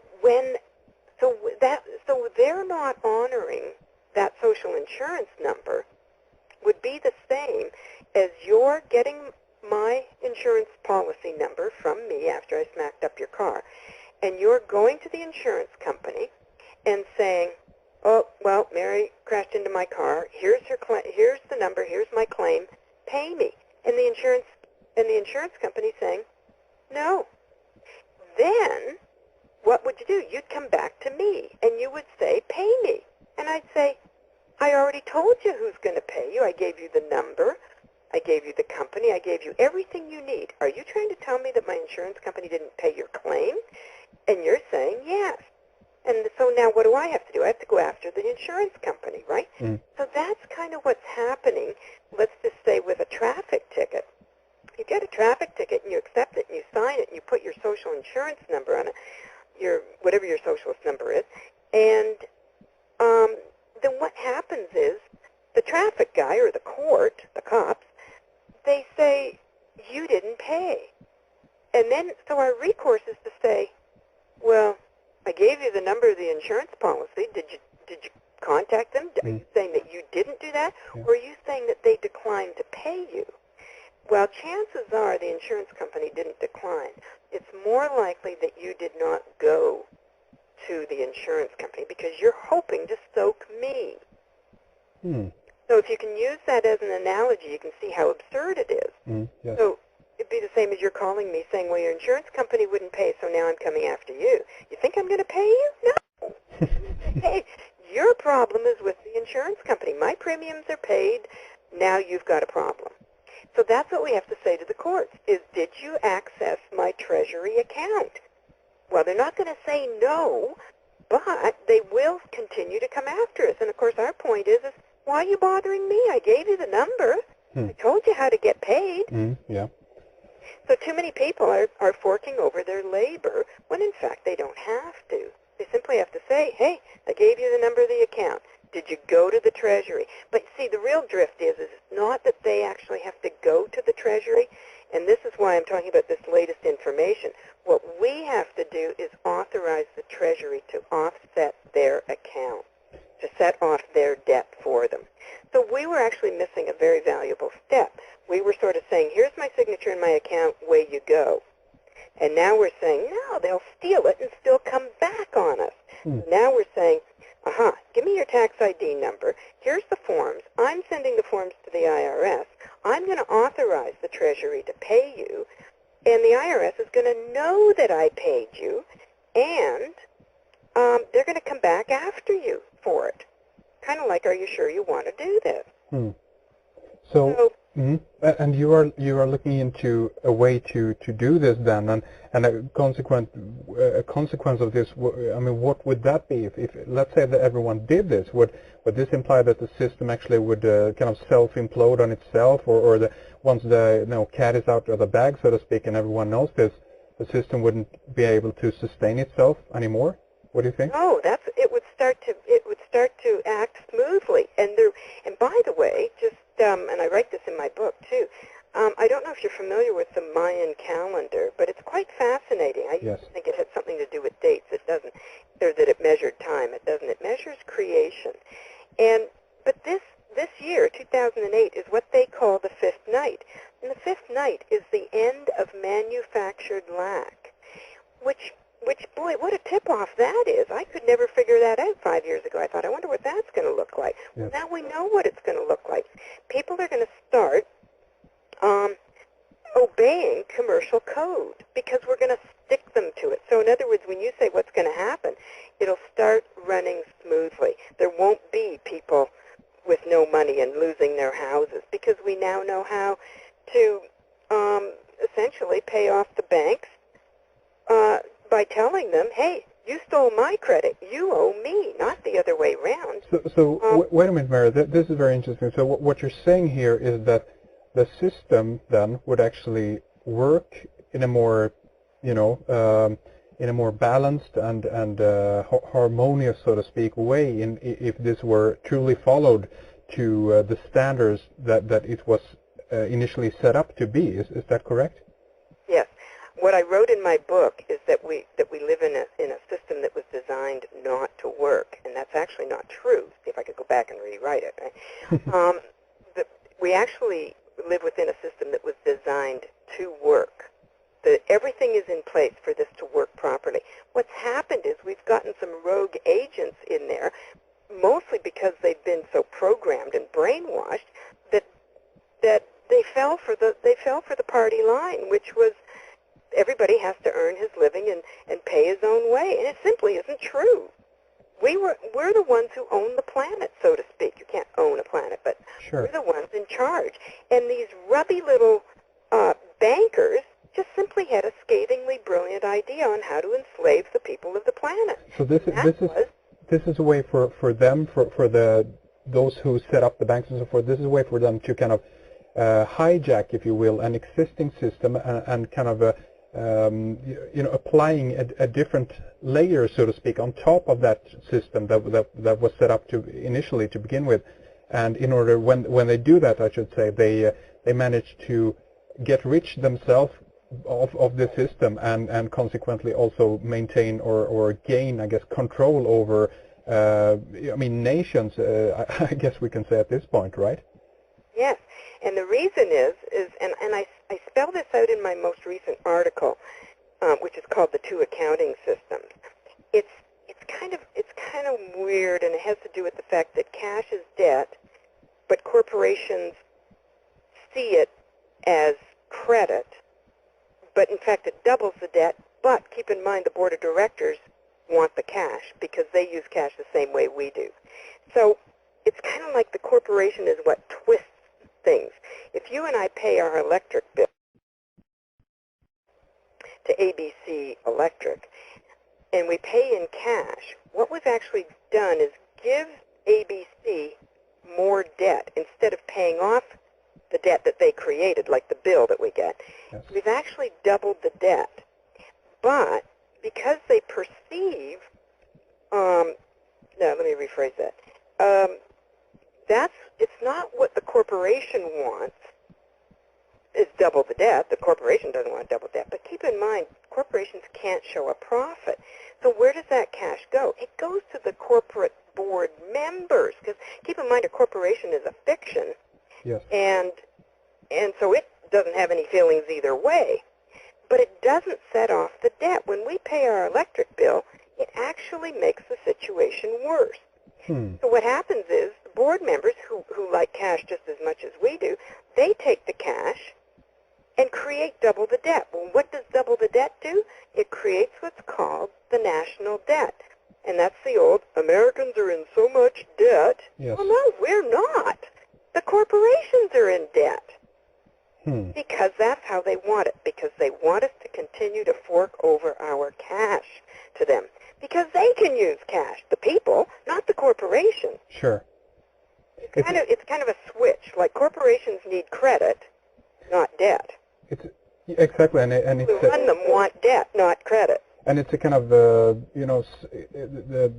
system at this point, or the way the system or the structure is being used is that it's going to self-implode or pop like a bubble sometime here. It feels like, because in a way then this means that they have to gain more and more and more and more debt basically in order to pay the previous debt. But this is going to again bring in more debt, so it's gonna pop, right? The bubble's gonna pop. Well, not if we call their bluff, which is what I think is going to happen. I don't know if you're familiar with George Green. Yes, I've heard of him. Yes. Have you? Yeah. Now he says watch out for September 30th because that's the U.S. fiscal year. By that I mean the fiscal year of the corporation called the United States government. Keep in mind, it's not a government; it's a corporation called that. So, what he's saying is watch out. And I say, well, we got a little under 60 days to call their bluff and say there is no national debt. All you're saying is that every time we've given you cash. Of course, we can't pay the interest because the interest doesn't exist, right? If they only create so much cash and they want interest on it, well, how can you pay something that isn't there, right? Yes. And if, just in case you don't grasp that, that would be the same as my borrowing your car with a full tank of gas and bringing you back more car than I borrowed. It's an impossibility. Right. So when banks lend you money and want interest back, well, where's the interest? Yes. unless they create it, and they're not going to do that without charging you interest, right? Right. So it's just this laughable circumstance. And I contend that if we can get enough people, especially those who think they're about to lose their houses with foreclosure, if we can get through to these people and say, you don't owe the bank owes you. They've been using your credit for however many years, and they've never paid any tax on it. So they owe us.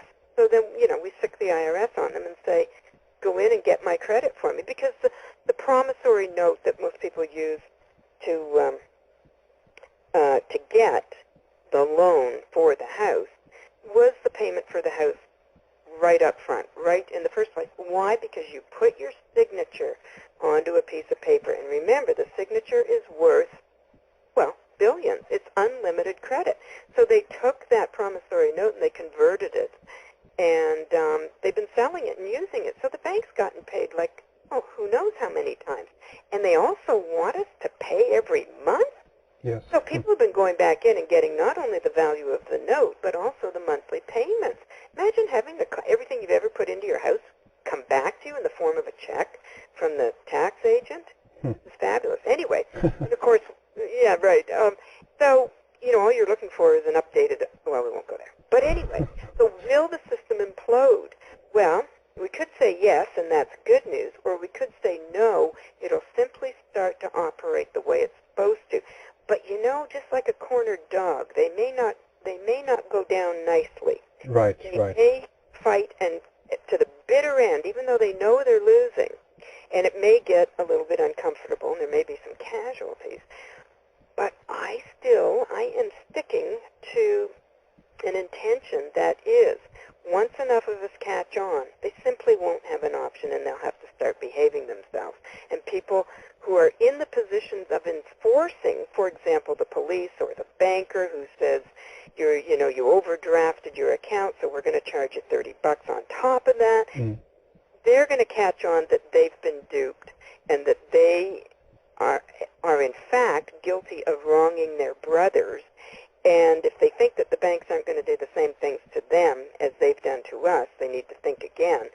So, cops who are locking people up for ridiculous reasons, they got to get that what goes around comes around, and they're going to get locked up when their usefulness has been fulfilled. Usefulness has been fulfilled. Right. They're simply going to say, thanks, Buster, now you're up. People have to back out of unethical behavior, and the whole issue is about ethics. Yes, I totally agree, and that's a very, positive note as well in regards to that. There's so much doom and gloom, so to speak, right now in regards to the financial system, that everything's going to collapse and so forth. And but it's more how we utilize the system and use it, because the structure, as you say, kind of is there in place. We just have to operate it in the correct way in order to make it work, basically. But Mary, let's do like this. Let's take a short break right here and continue talking more about this in our members section. I want to definitely go into a little bit more about kind of the idea of a natural person versus an artificial person. We haven't really kind of talked about the idea of the birth certificates and how actually a person is turned into a corporation at birth and so forth. There's many things we can talk about also in regards to your name when it is in the capital letters, what that implies and so forth. There's much more coming up here. But before we finish this segment off, tell us a little bit about your website and how people can find a copy of the book that we've been mainly talking about here today, Mary. Okay, I don't have a website. You don't? No, the Natural Person website is not mine. Really? It's just a friend who posted my book on his website. And although I love him like crazy, I have to tell you, I have a real problem with the concept of natural person, because the word person itself means legal fiction or corporation. So an artificial person is an artificial corporation. Right. Natural person is a natural corporation or legal fiction. So the distinction is not between men and women and corporations. The distinction is the uppercase name is what is commonly known as a natural person, but it still doesn't have anything to do with men and women. An artificial corporation is something like Sears. Right. Or ABC Electric. That's an artificial corporation, meaning that there is no life attached to it. It's complete fiction. A natural person is still a corporation, a legal fiction, but it's connected to a real man or woman. But the uppercase name we've kind of let go as far as significance goes, because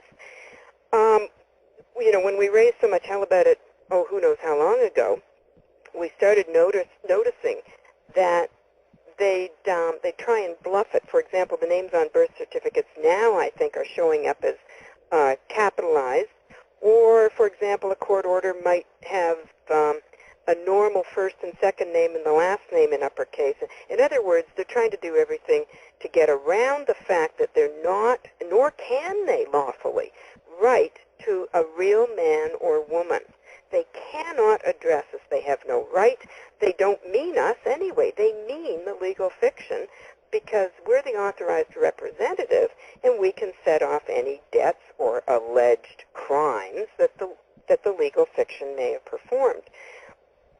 But that's the only way we're connected with it, is that we get to say, oh, I see you've charged this corporation, of which I am the authorized representative. So, okay, how much is it you need? I'll put my signature to it. I'll have the Treasury set off your, balance your books for you. So, but when they say they want a legal fiction in court, well, what's that all about?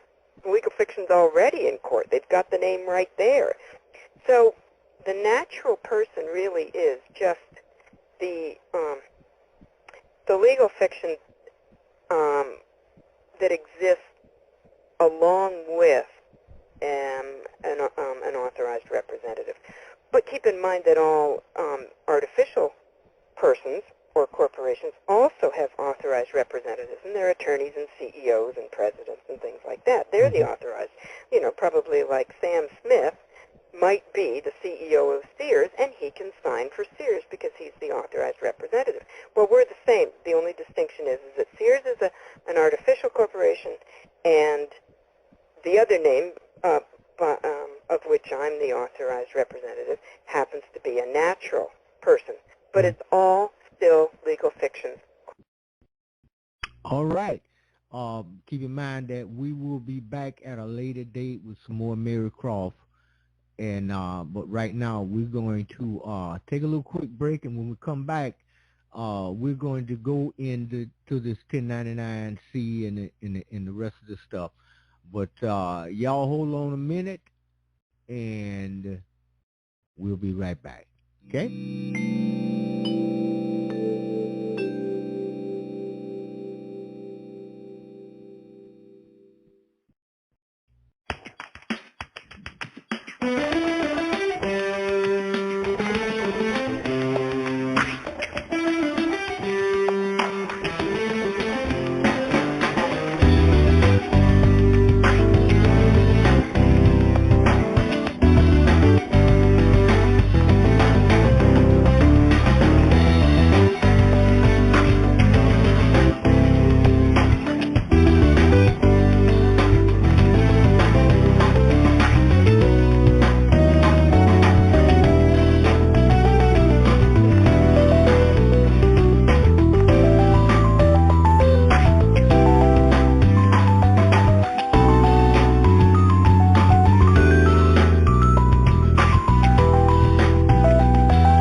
everybody. We're back.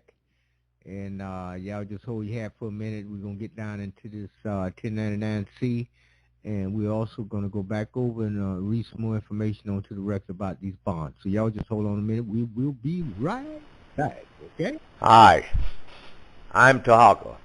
By January the 26th or 28th, 2022, the U.S. government corporation will begin calling for full payment of student loan debt again. The pause will be over. Don't wait until the last minute. Get out of debt now. You have plenty of time now. Go to www.tarhakadebtelimination.org. That's tarhakadebtelimination.org. It's just like someone filing bankruptcy. After you have filed and the deadline arrives, you still owe the debt. It's a scam. Go to tarhakadebtelimination.org. Contact me, Tarhaka, for what you need to solve the problem. Peace. Don't wait. Act now.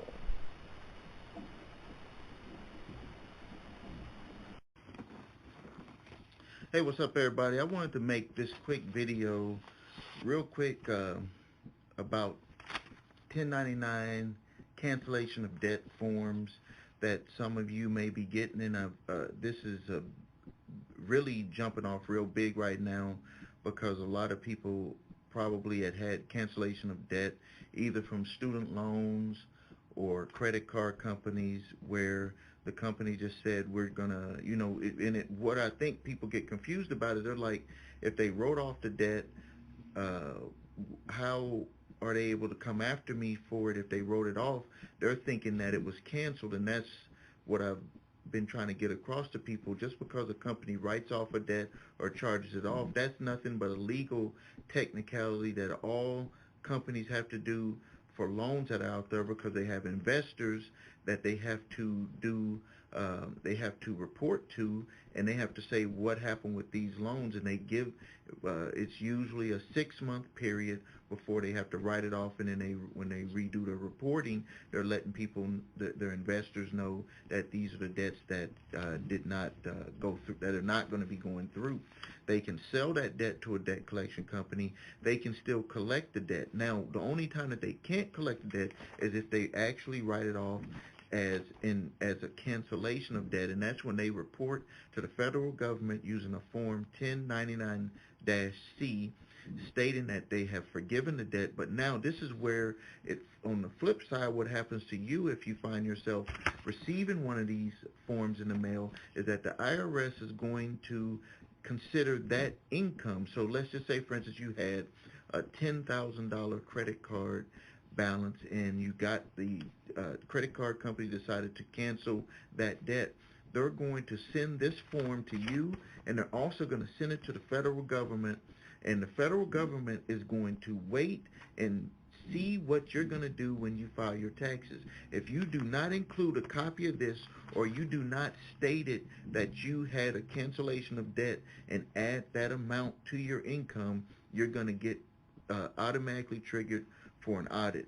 And but a lot of people are confused about that because they're like, I didn't get the money because they, it was on the credit card and I bought stuff with it. That's where you need to put your plus and your 1 + 1 = 2 thinking together. You use the credit card to buy things that you wanted, and so that means that even though you didn't directly get the money, you indirectly were able to use the money, and that's why the credit card company can write that off. Now, coming to my mind right now, some things that you need to be careful of when dealing with this is, number one, be careful of them blowing up the amount of the cancellation of debt. You want to make sure that the amount that is canceled was the actual amount that you owed, because let's just say, for instance, they waited for 2 or 3 years, and then they let that balloon up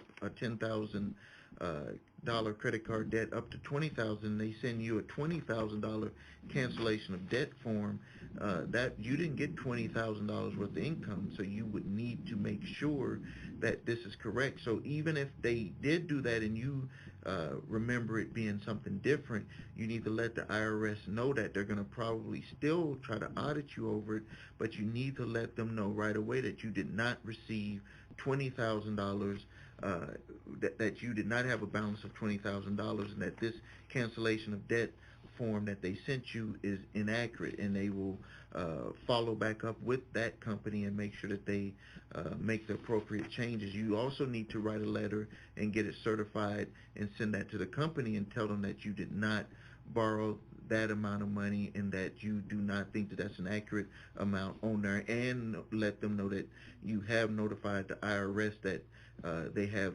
that they've turned in an inaccurate cancellation of debt form to them. Now, something else that I put on here is that if you do get this notice, cancellation of debt, you are never obligated to pay the original creditor any money. Now, what I've been seeing happen is that debt collection companies have taken that money, have purchased those old debts, and they're going after people that don't know their rights. If you ever receive something that you believe that you know was canceled from the previous holder of the debt or a previous creditor, you need to do what's called a validation. You validate the debt. You need to make sure that it wasn't canceled. When you do a validation, you want to ask those questions, because they're not going to answer any questions that they don't want to answer. They're only going to answer what you put in that letter. So you want to ask them to make sure that this debt was not canceled. You want to find out if they own the debt, or did they are they just collecting it for the original creditor. All of these things, there's a whole bunch of things that you need to ask for. Things like if they purchased the debt, then you want to ask for all of your credit card charges, your signatures, everything to prove that they, number one, have purchased the debt and have legal authorization to collect the debt. And then you want to ask them for the documentation on when they purchased the debt, and they will give that to you if you ask the questions the right way. But if you don't do that, and then you end up making one payment to a debt that has been canceled, you can technically be legally binded to that new contract, even though that contract would not be void. The only way you'll be able to void out that contract is to take them to court, because when you've made that payment, even if it was canceled out debt, you've actually initiated a new contract with that collector, even though it's 100% illegal for them to do that. But what are you going to do? Are you going to pay the money to take them to court and open this whole thing back up? Some people get afraid. Some people are scared. They don't know their rights, so they just end up paying the money. Now, if for some reason, and I'm making this video in response to a YouTube question that came about, and some questions that were on Facebook. If you happen to pay that debt, even though you had the cancellation of debt, and you know the IRS is going to consider that as income, what you need to do is, whoever you paid the debt to, you need to request a W-9 form from them. So if it was a collection agency that you paid the money to, request a W-9 form from them as proof that you paid them the money. I'm going to tell you the reason why you need to do that, and why your receipt will not work for that. It will work, but it's going to work later. You need to do this so you can head off what the IRS is going to try to do. They work by having these types of documents. That W-9 form looks similar to this, but it says W-9, and it's going to have the company's information, and then you'll be able to state that you sent them a payment. You're going to get their information, so you can then fill out a form back to them showing that you have a 1099, which is there's a 1099 form. There's different ones, but you need to pick the one that you've paid someone money, and as long as it's over $600 in a year, you can fill out that form. So you get the W-9 form, which will have their information, their tax ID number. Then you're going to, on a 1099 form, for independent contractors, or that you paid a non-employee money, you're going to fill out that form with their information, your information, that for whatever amount that you paid them, and that way it'll block the IRS from thinking that you had that extra income. And then the next step would be to take them to court, or you can try to get everything worked out without going to court by providing the debt collection company the information about the cancellation of debt from the original creditor, and that you believe that you were defrauded by them and that you should not have had to pay that collection, that at the time you did not understand, and that you would like to have all of the monies refunded in a timely manner that you paid on the cancellation of debt collection, that they were on the debt that was canceled, but when they brought it to you, you didn't understand your rights, and that you didn't know that you didn't have to pay that debt legally. So if you need any assistance, or you can always go to our website, thecreditrepairshop.com. We have a blog on there. Okay. Let's get deeper into this 1099C. So y'all hold on a moment.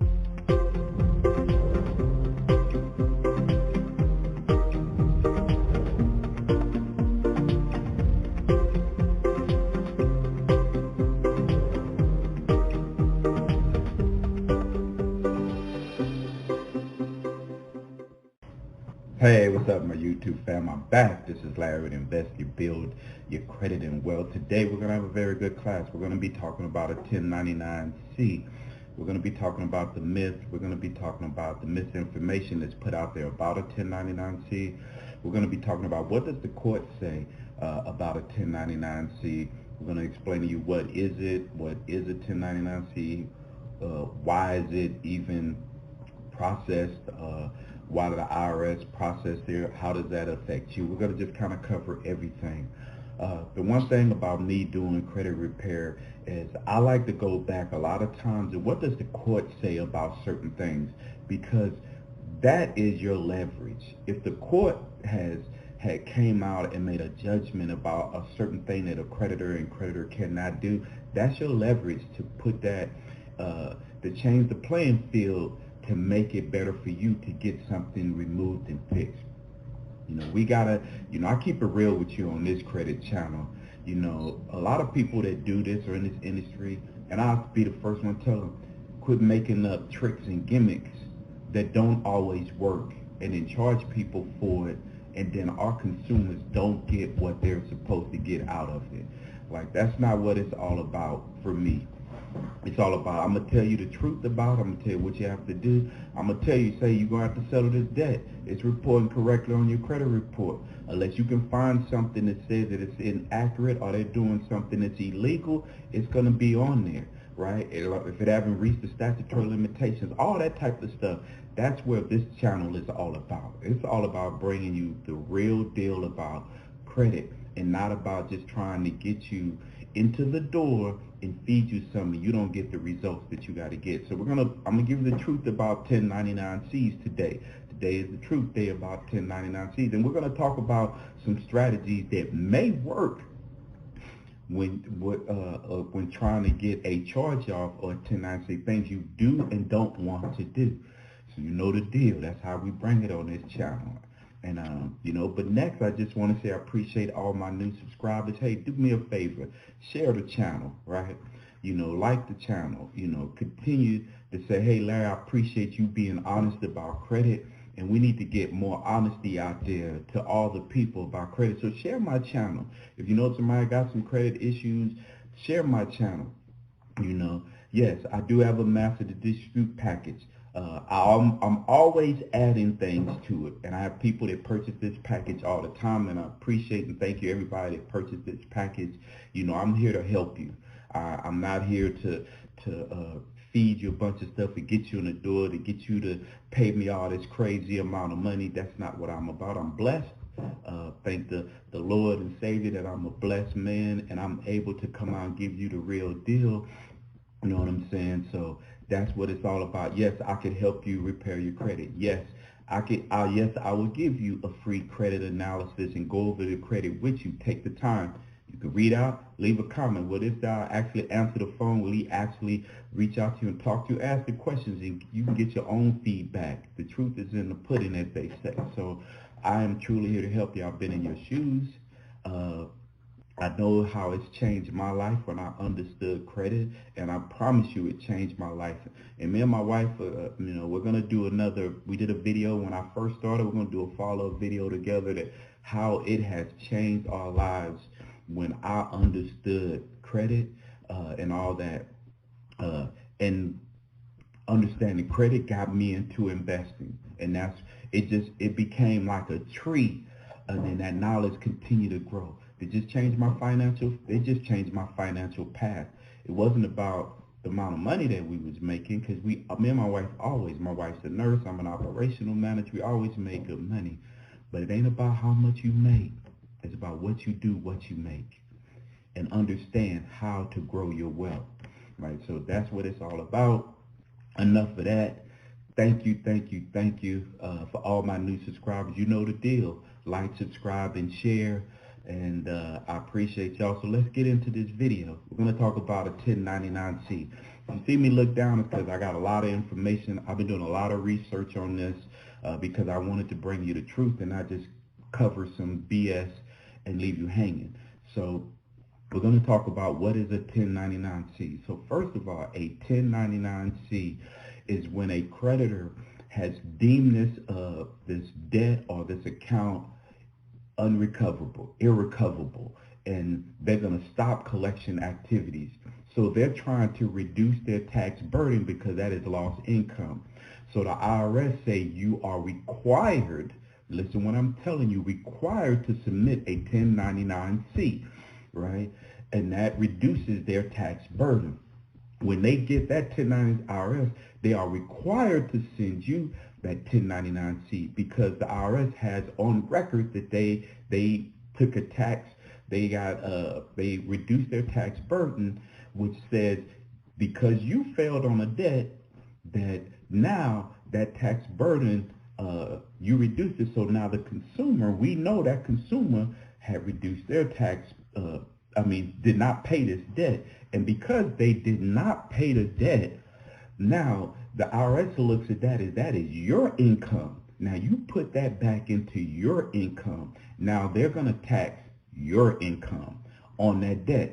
So if you have a $10,000 debt, right, hypothetically, and they wrote that whole $10,000 off, what the IRS is saying that you put that money back into your income, so now we're going to tax that $10,000 back into your income. In a nutshell, that's what it's all about. Now, let's talk about, and it goes the other way. If you settle, and we're going to talk about the differences between if they wrote off the whole debt versus you settled the debt. So the other thing is, okay, maybe you called the creditor. Hey, I want to settle this debt. And you owe $10,000, but you settled for $2,000, which left a remaining balance of $8,000. They still have to issue that 1099C. They're going to send you a 1099C for the $8,000. You're going to have to add that into your income and be taxed. It could raise your taxes burden. It may not, depending on how you fall in the tax bracket. So that's in a nutshell what a 1099, but we're going to get a little deeper. First, I'm going to read something to you that talks about what the Internal Revenue Service says about a 1099C.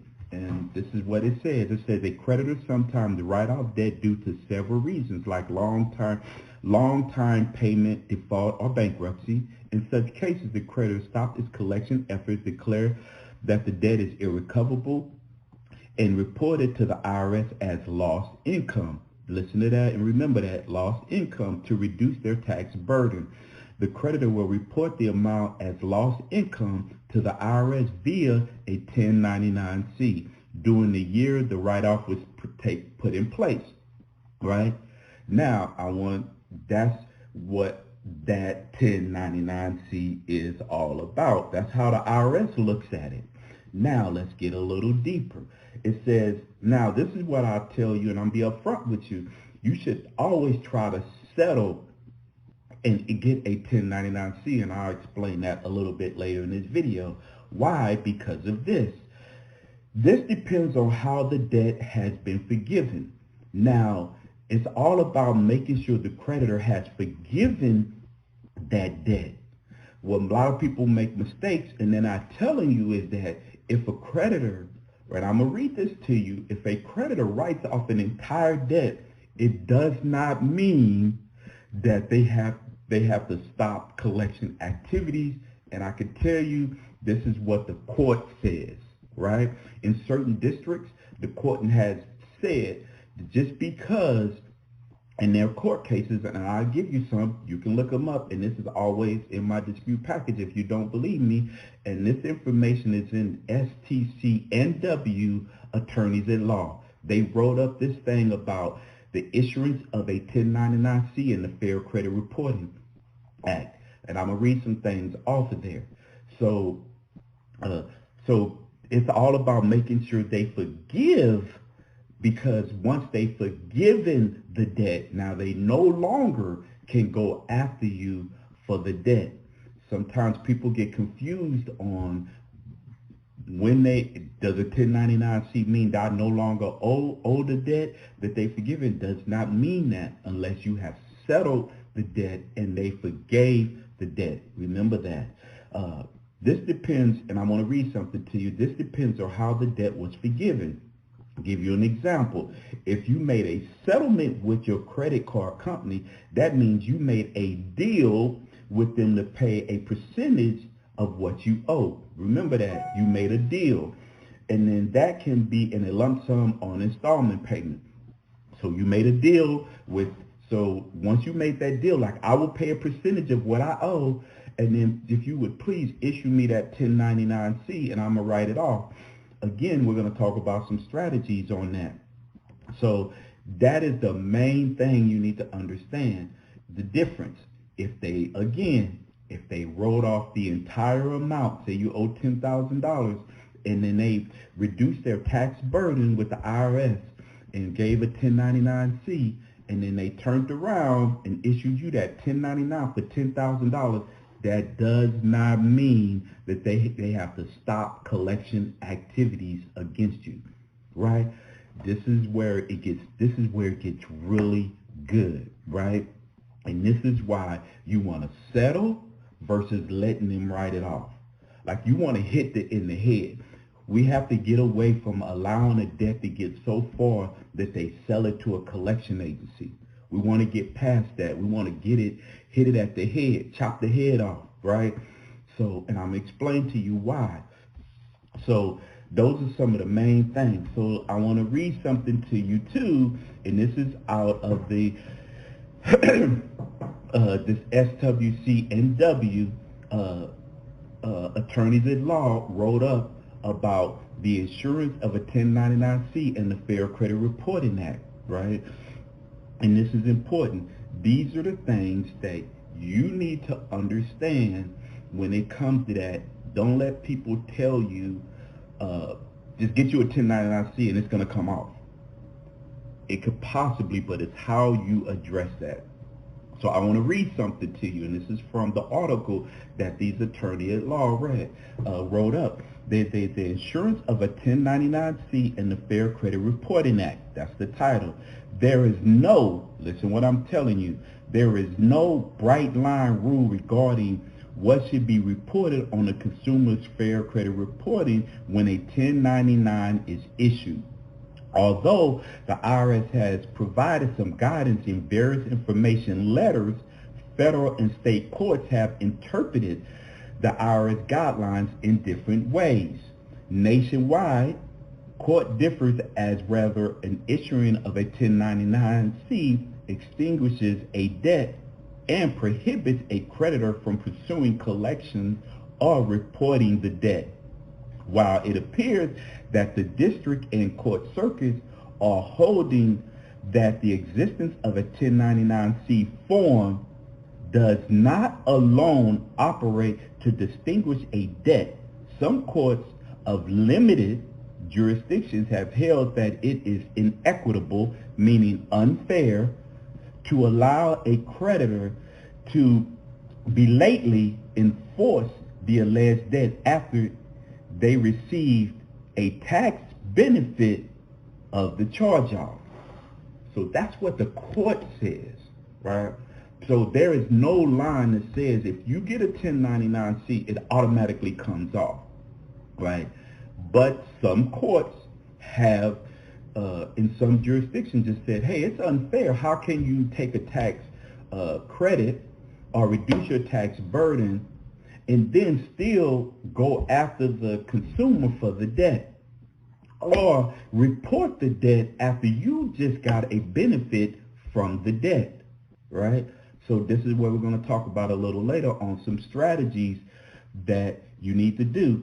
If you want to know more about a 1099C, you need to just look up in the IRS in section 1-6050P, right? You can look it up and it has a lot of information in there. Now, when does, what triggers a 1099C? A 1099C is issued when an indebtedness of a person of at least $600 or more. For example, you have that $10,000 debt, you settle for $1,000, that's $9,000. It's going to trigger a 1099C. But say you have a debt that's $1,000, you paid $500, that does not trigger that 1099C because it has to be $600 or more, right? So it doesn't trigger that. So it has to be at least $100 or more to trigger a 1099C, right? So that is what is so important. That's the trigger point. Now I want to read something else to you, right? The court also says this,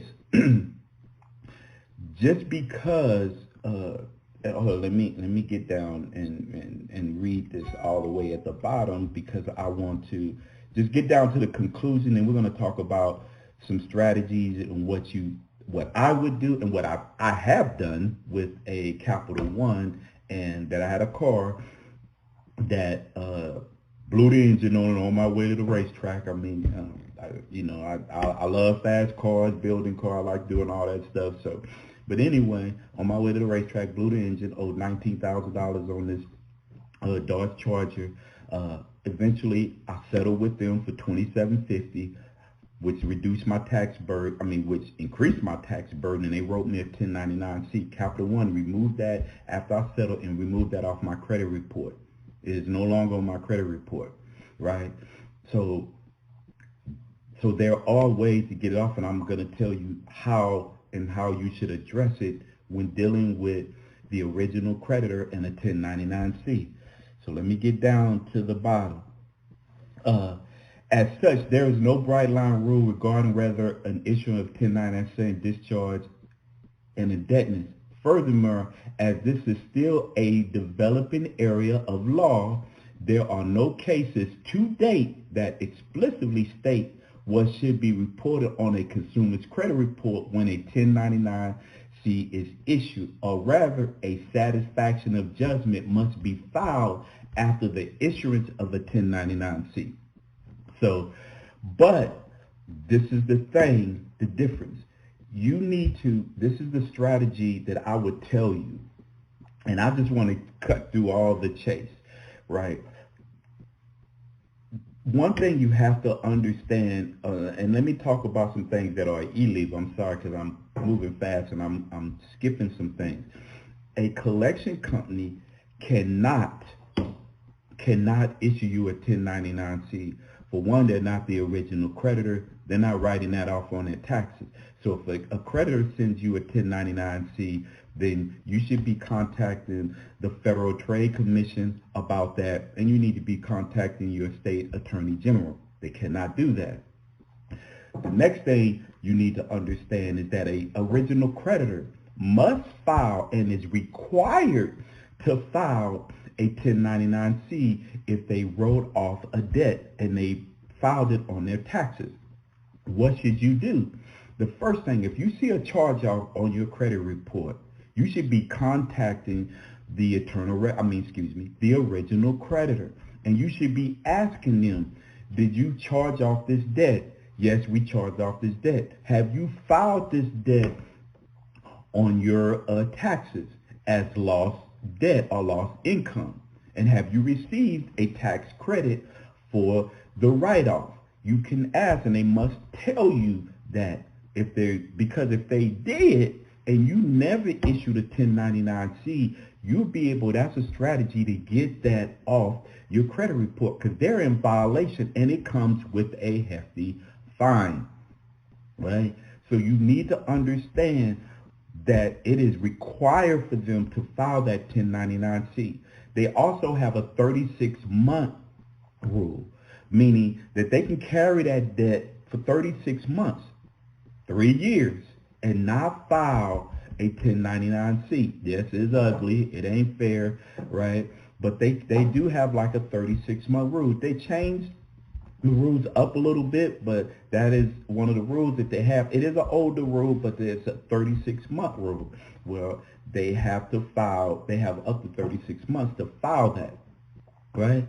So if they file it 3 years later, then issue you a 1099-C on a debt that was 3 years old, they're within their right to do that, right? So they could hold on to that debt. Maybe they want to file a tax burden that year. Maybe they're waiting for a year that may be a bad year and they need some extra tax burdens, and that's what they do, whatever.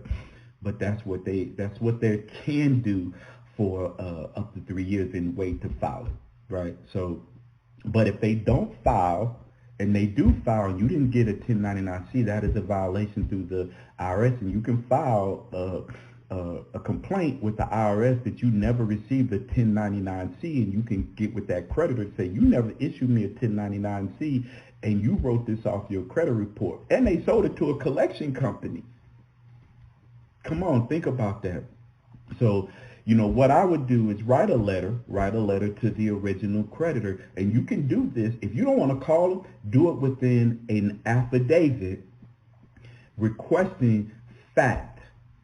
That's what an affidavit is, information of fact. Write them an affidavit and say, I am requesting the information. Have you filed this or charged this off on your taxes and took and reduced your tax burden when you wrote this off? Did you file a 1099-C with the Internal Revenue Service? You get that letter back and they say, yes, they did. And then you ask, when did you file it? Right? Remember, them affidavits are really powerful, right? Because if there's any violation, that is your leverage to get that removed off your credit report. I tell you, I come deep. You know what I mean? I'll look at things and what does the court say? You know, what do people do when they go after original creditors for certain instances, and what does the court say? So if you sent that affidavit and they reply, yes, we filed a 1099-C on you in 2020, you never received it, it's 2021, man, there go your leverage to get it off. Now I'm sending a letter saying I never was issued a 1099-C, and then will you please remove this from my credit report? Just say they do. Now we're going to move to the next strategy. Just say they do issue you a 1099-C. Remember, that 1099-C that they issued you became income on your taxes, right? So it reduced their tax burden, but increased your tax burden, right? So I'd write a letter saying, I received a 1099-C, which reduced your tax burden, right? And you increased my tax burden. It is unfair for you to receive that and then turn around and cause income against me on my tax. I've settled with you because you've also settled. Could you please remove this in good faith because of the agreement that we made to settle this debt and remove this from my credit report? That's the strategy. That's the second strategy that you want to come at. Remember, look at it from the forefront, the legal side. Did you file a 1099-C with the IRS? When did you file that 1099-C? What was the date on that 1099-C? I did not receive a 1099-C, and that is required to you for me to get one. If you did get it, second strategy, Write them a letter. Let them know you filed a 1099C. You reduced your tax burden on that 1099C. I received that 1090, filed it on my taxes, and increased my tax burden. And now, out of good faith, can you remove this 1099C because of our agreement and our settlement that we made with each other that you forgave this debt to remove this from my credit report? That's the strategy that you want to come with, and that's what you want to do. Okay. I hope that have given you some detailed instruction. Now let's go right on back over here, and we're still dealing with this trust and these bonds and stuff, and we're going to come back and deal with that 1099 OID. I'm trying to cram as much of this information in as I possibly can, and we will be coming back with part 3 because we still got a lot of stuff to cover. Who is the beneficiary of the original trust? The beneficiary changes each time a new trust is created. You're the original beneficiary, though, if you choose to use your beneficial interest. If you choose not to use it, the citizens of the state that created it are the beneficiaries. This is part of the highest and the best use principle. If the property is not being put to the highest and best use, excuse me, it can be borrowed for a time and put to better use. You have not been using it. You have not filed any claims against it. So why should it just sit there not being used? The first trust was created for your benefit. If you choose to use it, remember, the reason the first party, the creator, creates the trust is for the second party trustee to manage the trust corpus for the benefit of a third party, a beneficiary. What is the trust corpus? The state complied with Mom's request and created a straw man with the name and date of birth she requested. Mom is the one who put your physical description on the application for the certificate, evidence that the trust had been created. She delivered the description, 7 pounds 11 ounces, 19.5 inches long, and a footprint. All of this was on paper. The paper is the trust corpus. That was the consideration that was exchanged into the original trust. Exchanged for what? The ability to gain possession, not title, of houses, cars, shoes, books, etc., without paying for them. She applied for a Social Security number for it.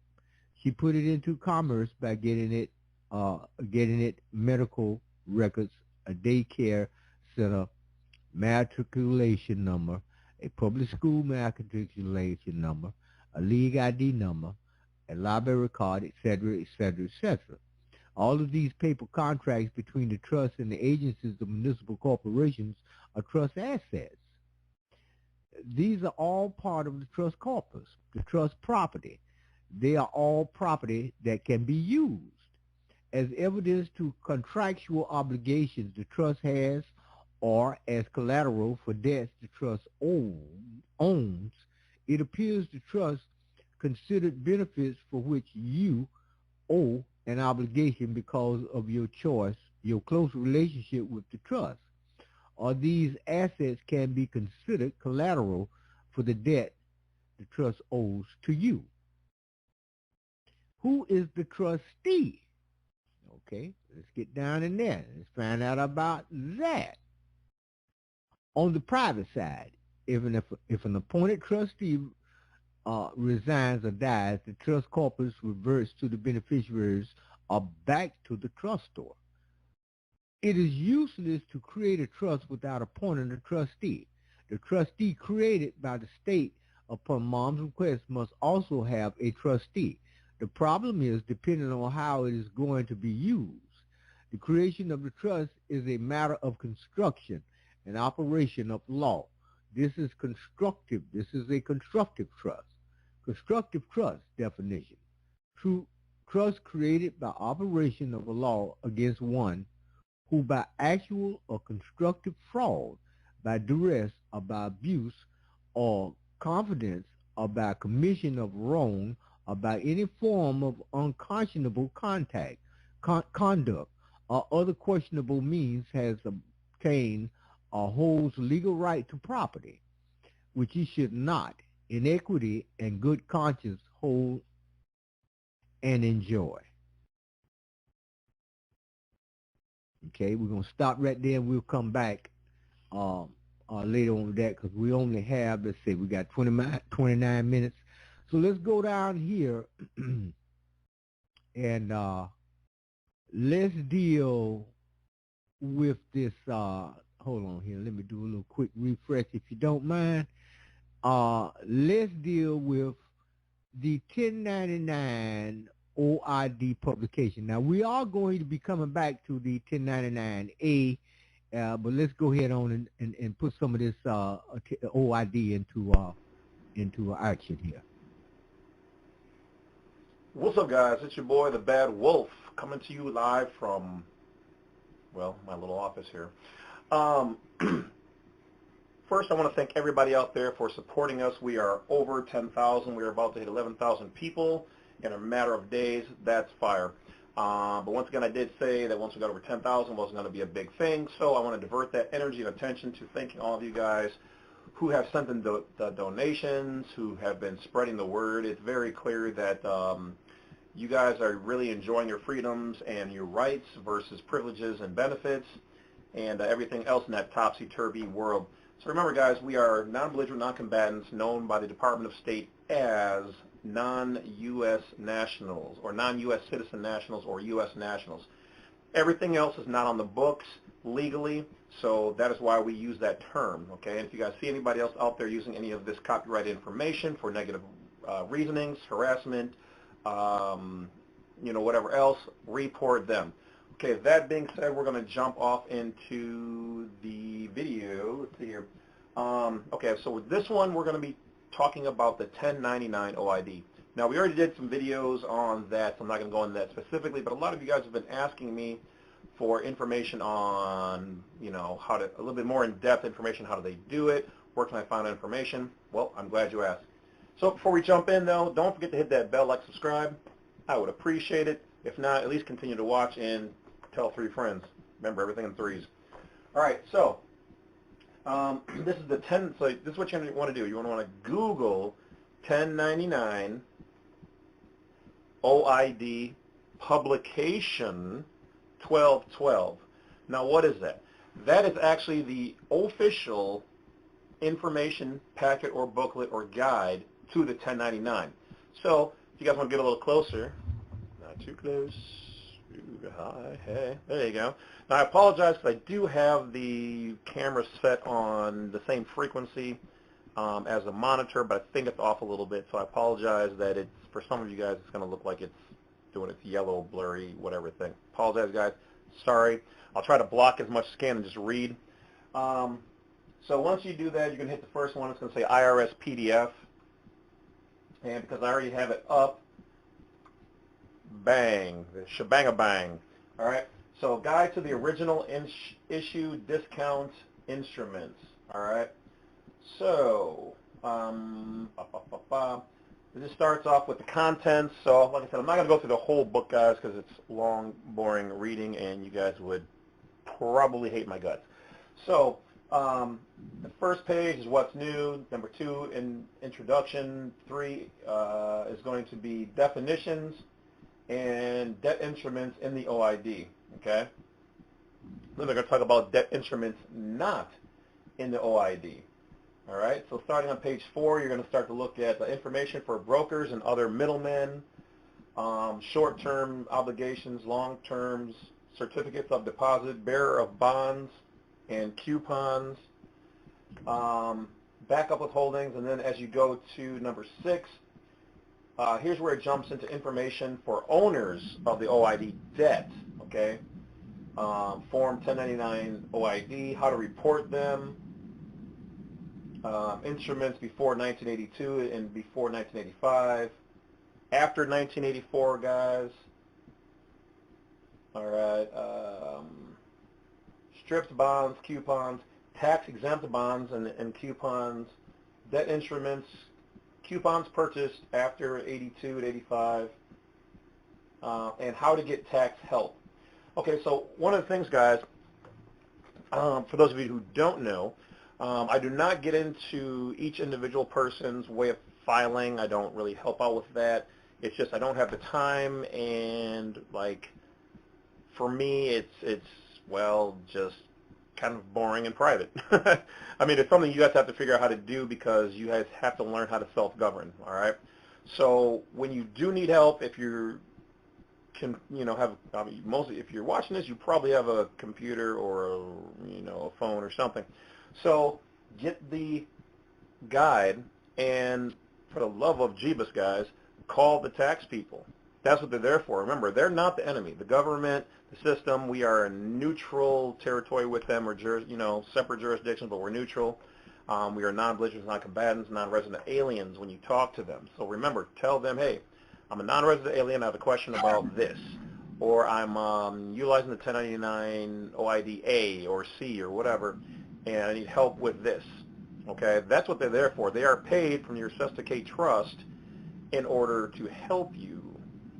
Yes, there are some DICKs who are in there and in the GOV and in the Department of Pol Ice, but a majority of them, guys, are still good people. They are Americans. They just don't know what's going on.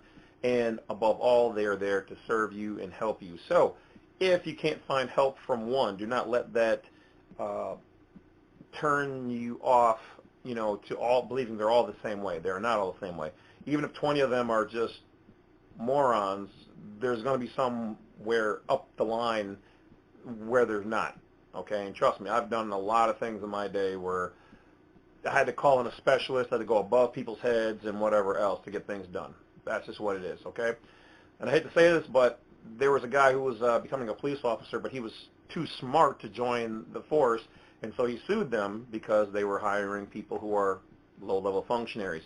That happens everywhere, guys. They don't want the average person, well, let me say this, they want the average to below average person, especially intelligence, to operate most of these positions because they don't ask questions. They're just happy to get a paycheck.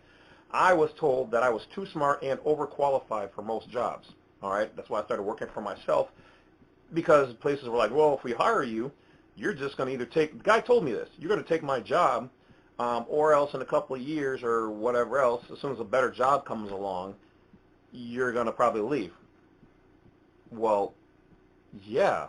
But the whole thing was I needed money to work so I could do what I want to do to put food on my table, take care of me and mine. So I should not be denied a job for that reason, for being too smart. But anyway, I digress. Let's get back to it. So when you need them, call the 800 numbers, guys, and ask them straightforward questions. You don't have to hide. There's not a secret thing we're doing here, where, shh, we're U.S. nationals. We got to hide it. No. We own this country. We own the land, okay? So use the resources that are there. That's what they're there for. So I actually have not gone all the way through this in detail, but let's take a quick gander. Useful items you may want to see. Okay, so right here, they're even telling you guys. Withholding of tax on non-resident aliens and foreign entities, because remember, in some situations, certain things you do could be considered taxable events. Investment income and expensive, collateralized, blah, blah, blah, yeah, whatever. Okay.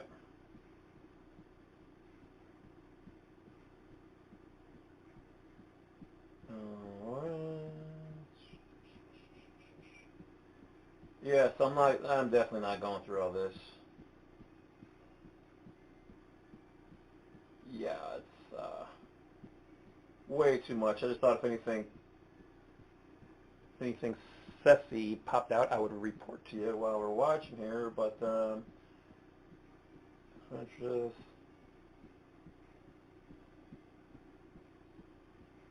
Okay. All right. So yeah, I'm not going to waste your time on that. A lot of information there, guys. If you want to know more, like I said, that's the file, that's the form. So when you guys are asking me questions, that's literally where I would go to. All right, Mose, we back. We're down to 20 minutes. Let me get back over here And oh boy, what is this? Okay, I don't want to browse. I don't want to do this. Let's see here. Yeah. Okay, let me see here. Oh, can I go back? Alright, let's go.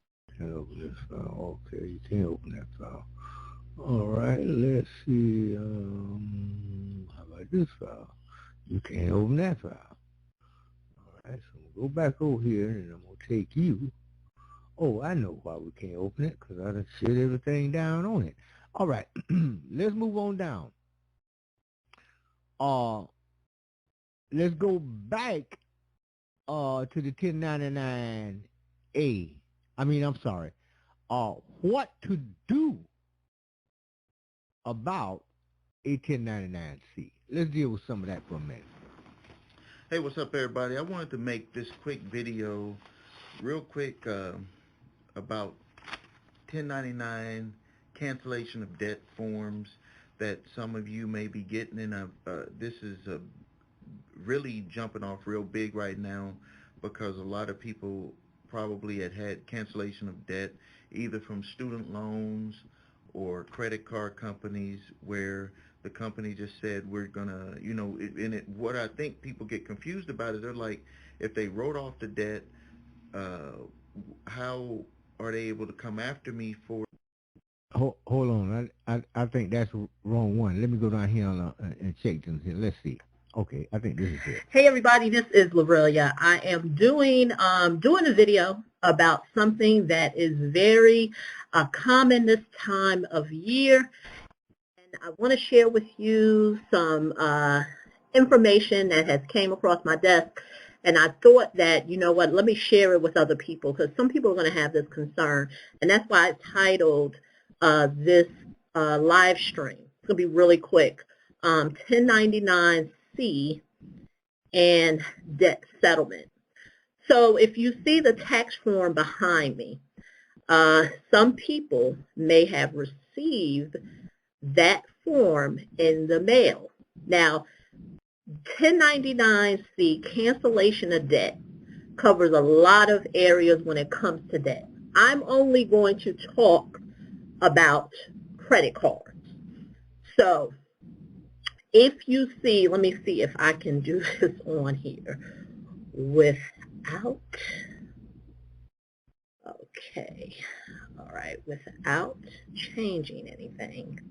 I'm not sure, so I'm not going to do it. I'm not sure. But I'm only going to talk about credit cards. So let me paint the picture for you of why you may have gotten this in the mail and why individuals get it in the mail.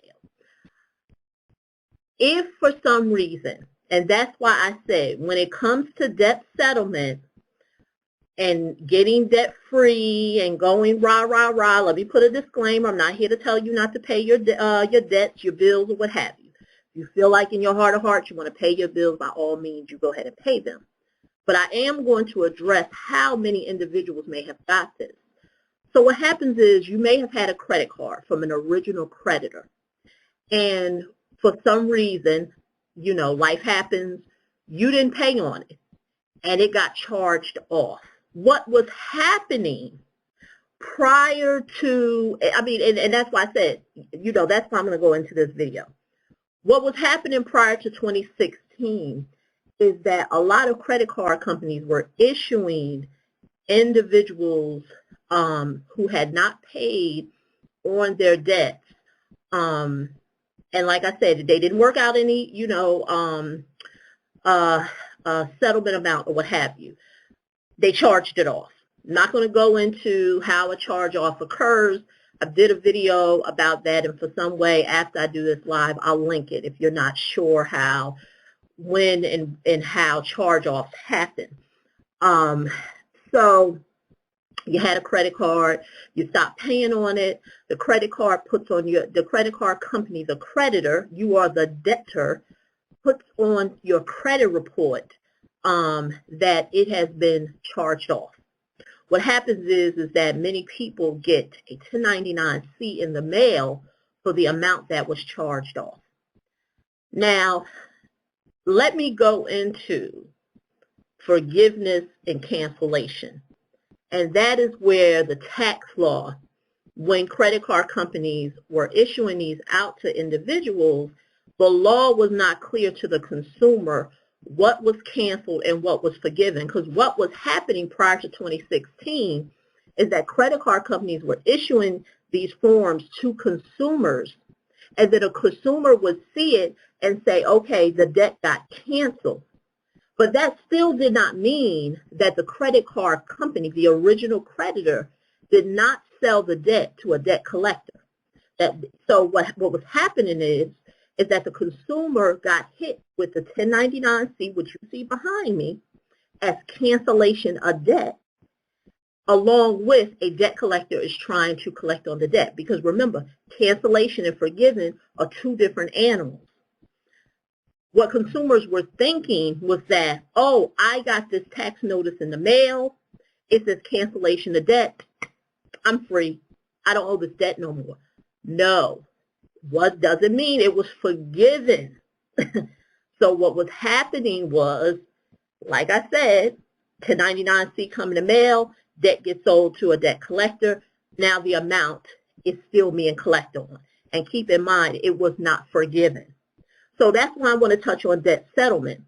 Now, we're in the time of the year where people are getting their tax money.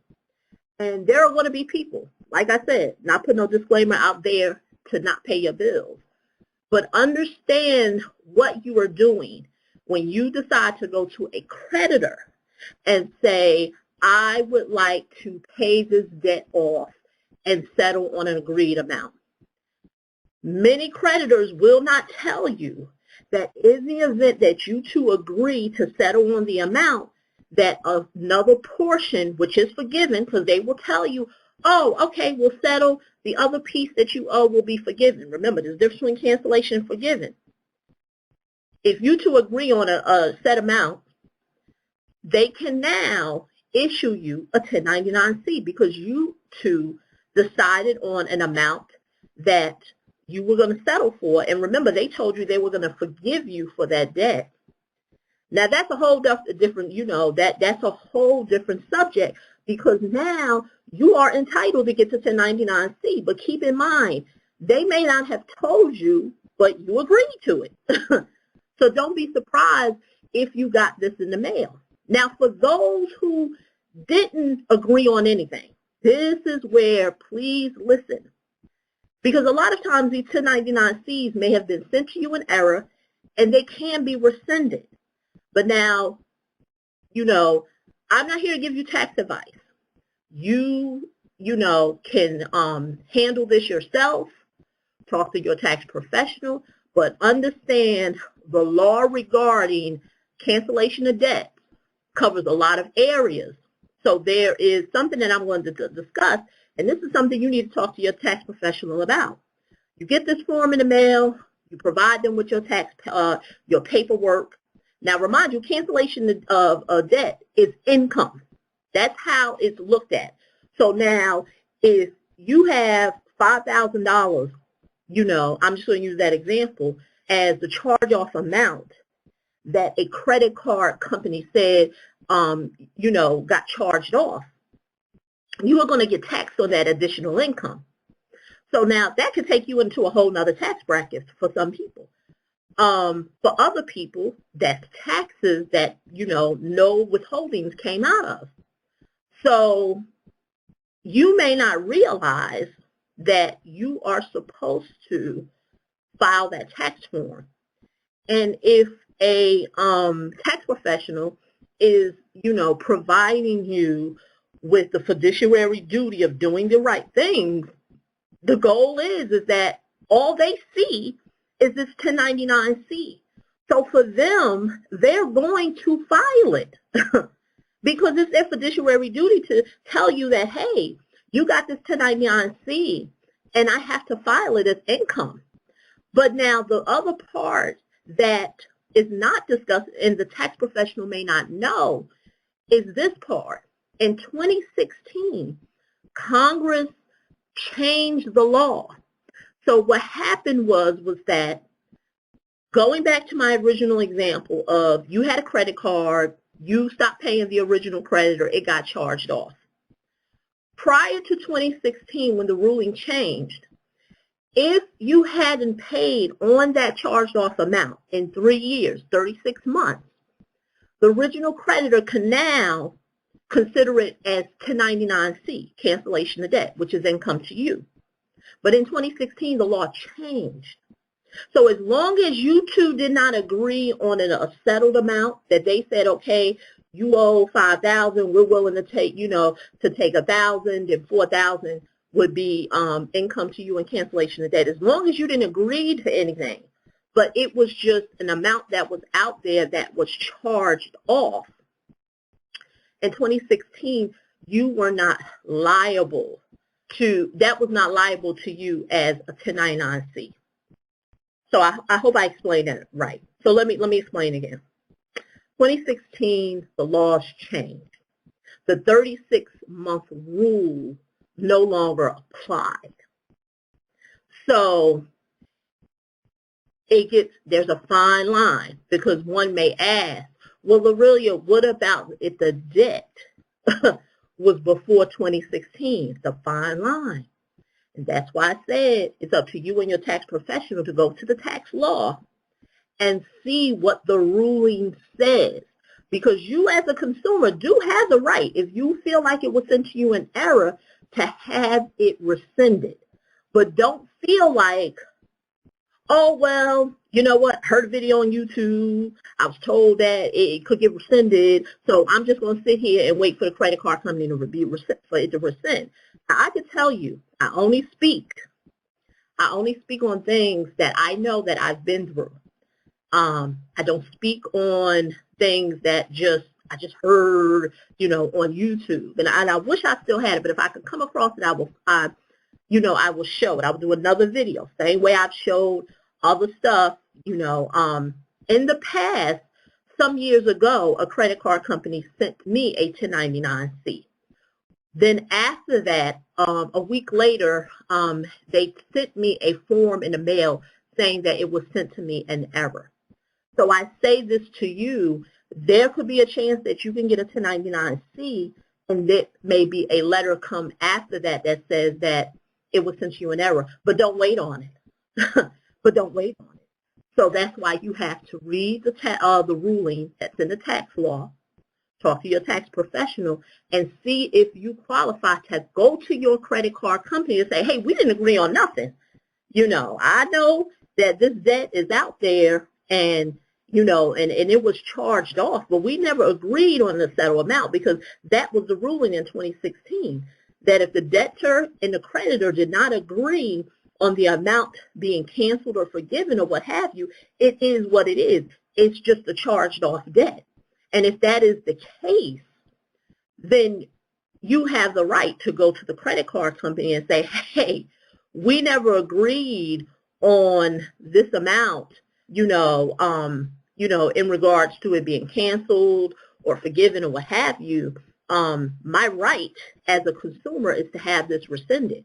But understand, you have to know the law. I'm giving you an abbreviated version.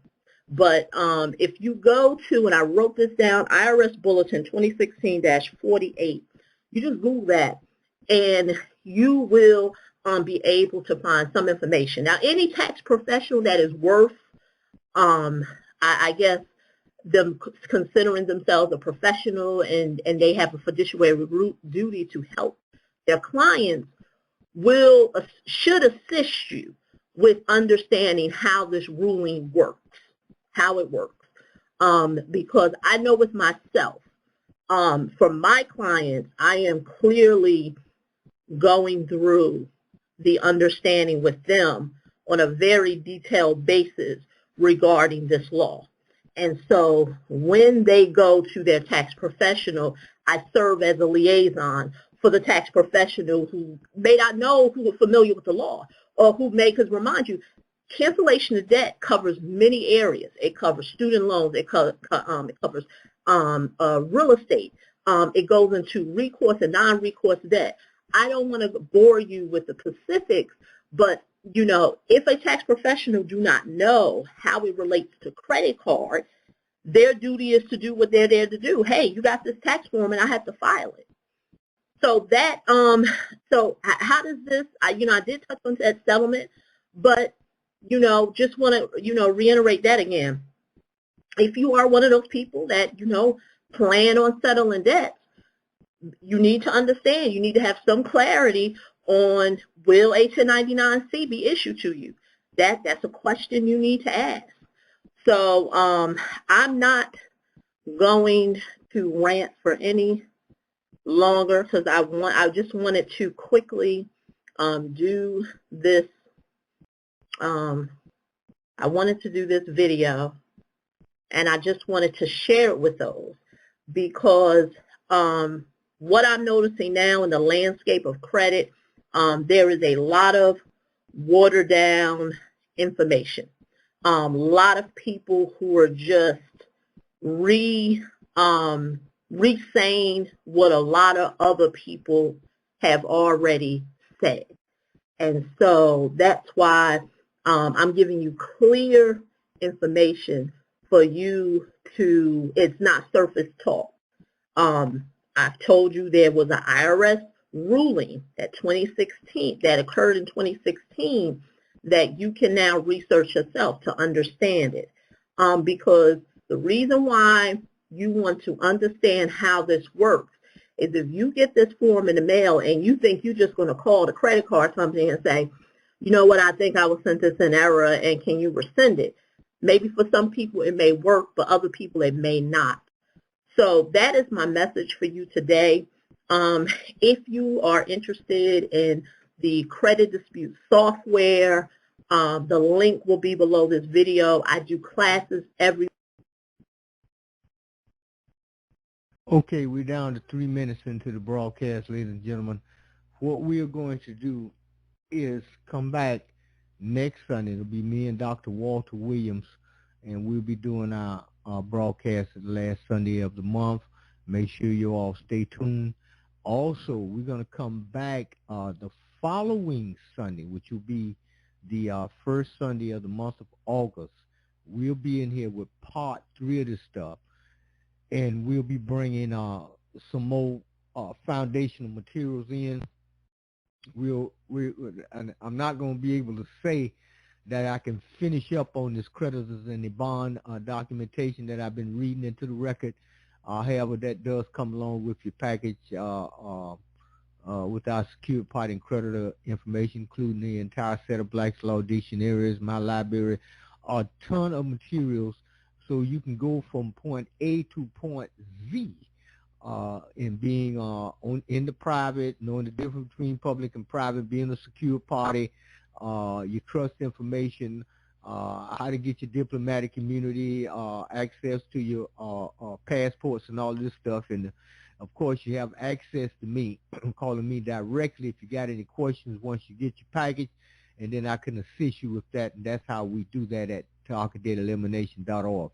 Now, make sure that you go to tarhakadataelimination.org, fill out the contact us form, and when you do that, you put your email address in there. That'll come straight over there to me, and I'll rush you my free report in the mail. And that should give you some information about why we need to start getting out of the public. I mean, it is vital now. I mean, this thing is a well-oiled machine. There are people that's benefiting from this all over the United States. They're learning this stuff. And I have a 3-hour blog talk radio program. I try to put as much information out as I possibly can to give you a gist of what's possible out there and what's really going on. And I'm going to be converting this video as usual down to this audio down to usual as a video podcast on YouTube. And then we're ready to roll on with the next segment. Also, for those of you who are on Facebook, if you send me a friend request, automatically send that over there to my group, Amano Secure Party and Creditor Group. We load you in there. You click on the file section. You got a ton of information right there. It doesn't cost you anything. You read as long as you want to. But anyway, we're going to go ahead and close this thing down, and we will be coming back next week with an informative broadcast. Okay? And so it's been a plum pleasing pleasure to deal with y'all tonight, and y'all have a good night. Okay?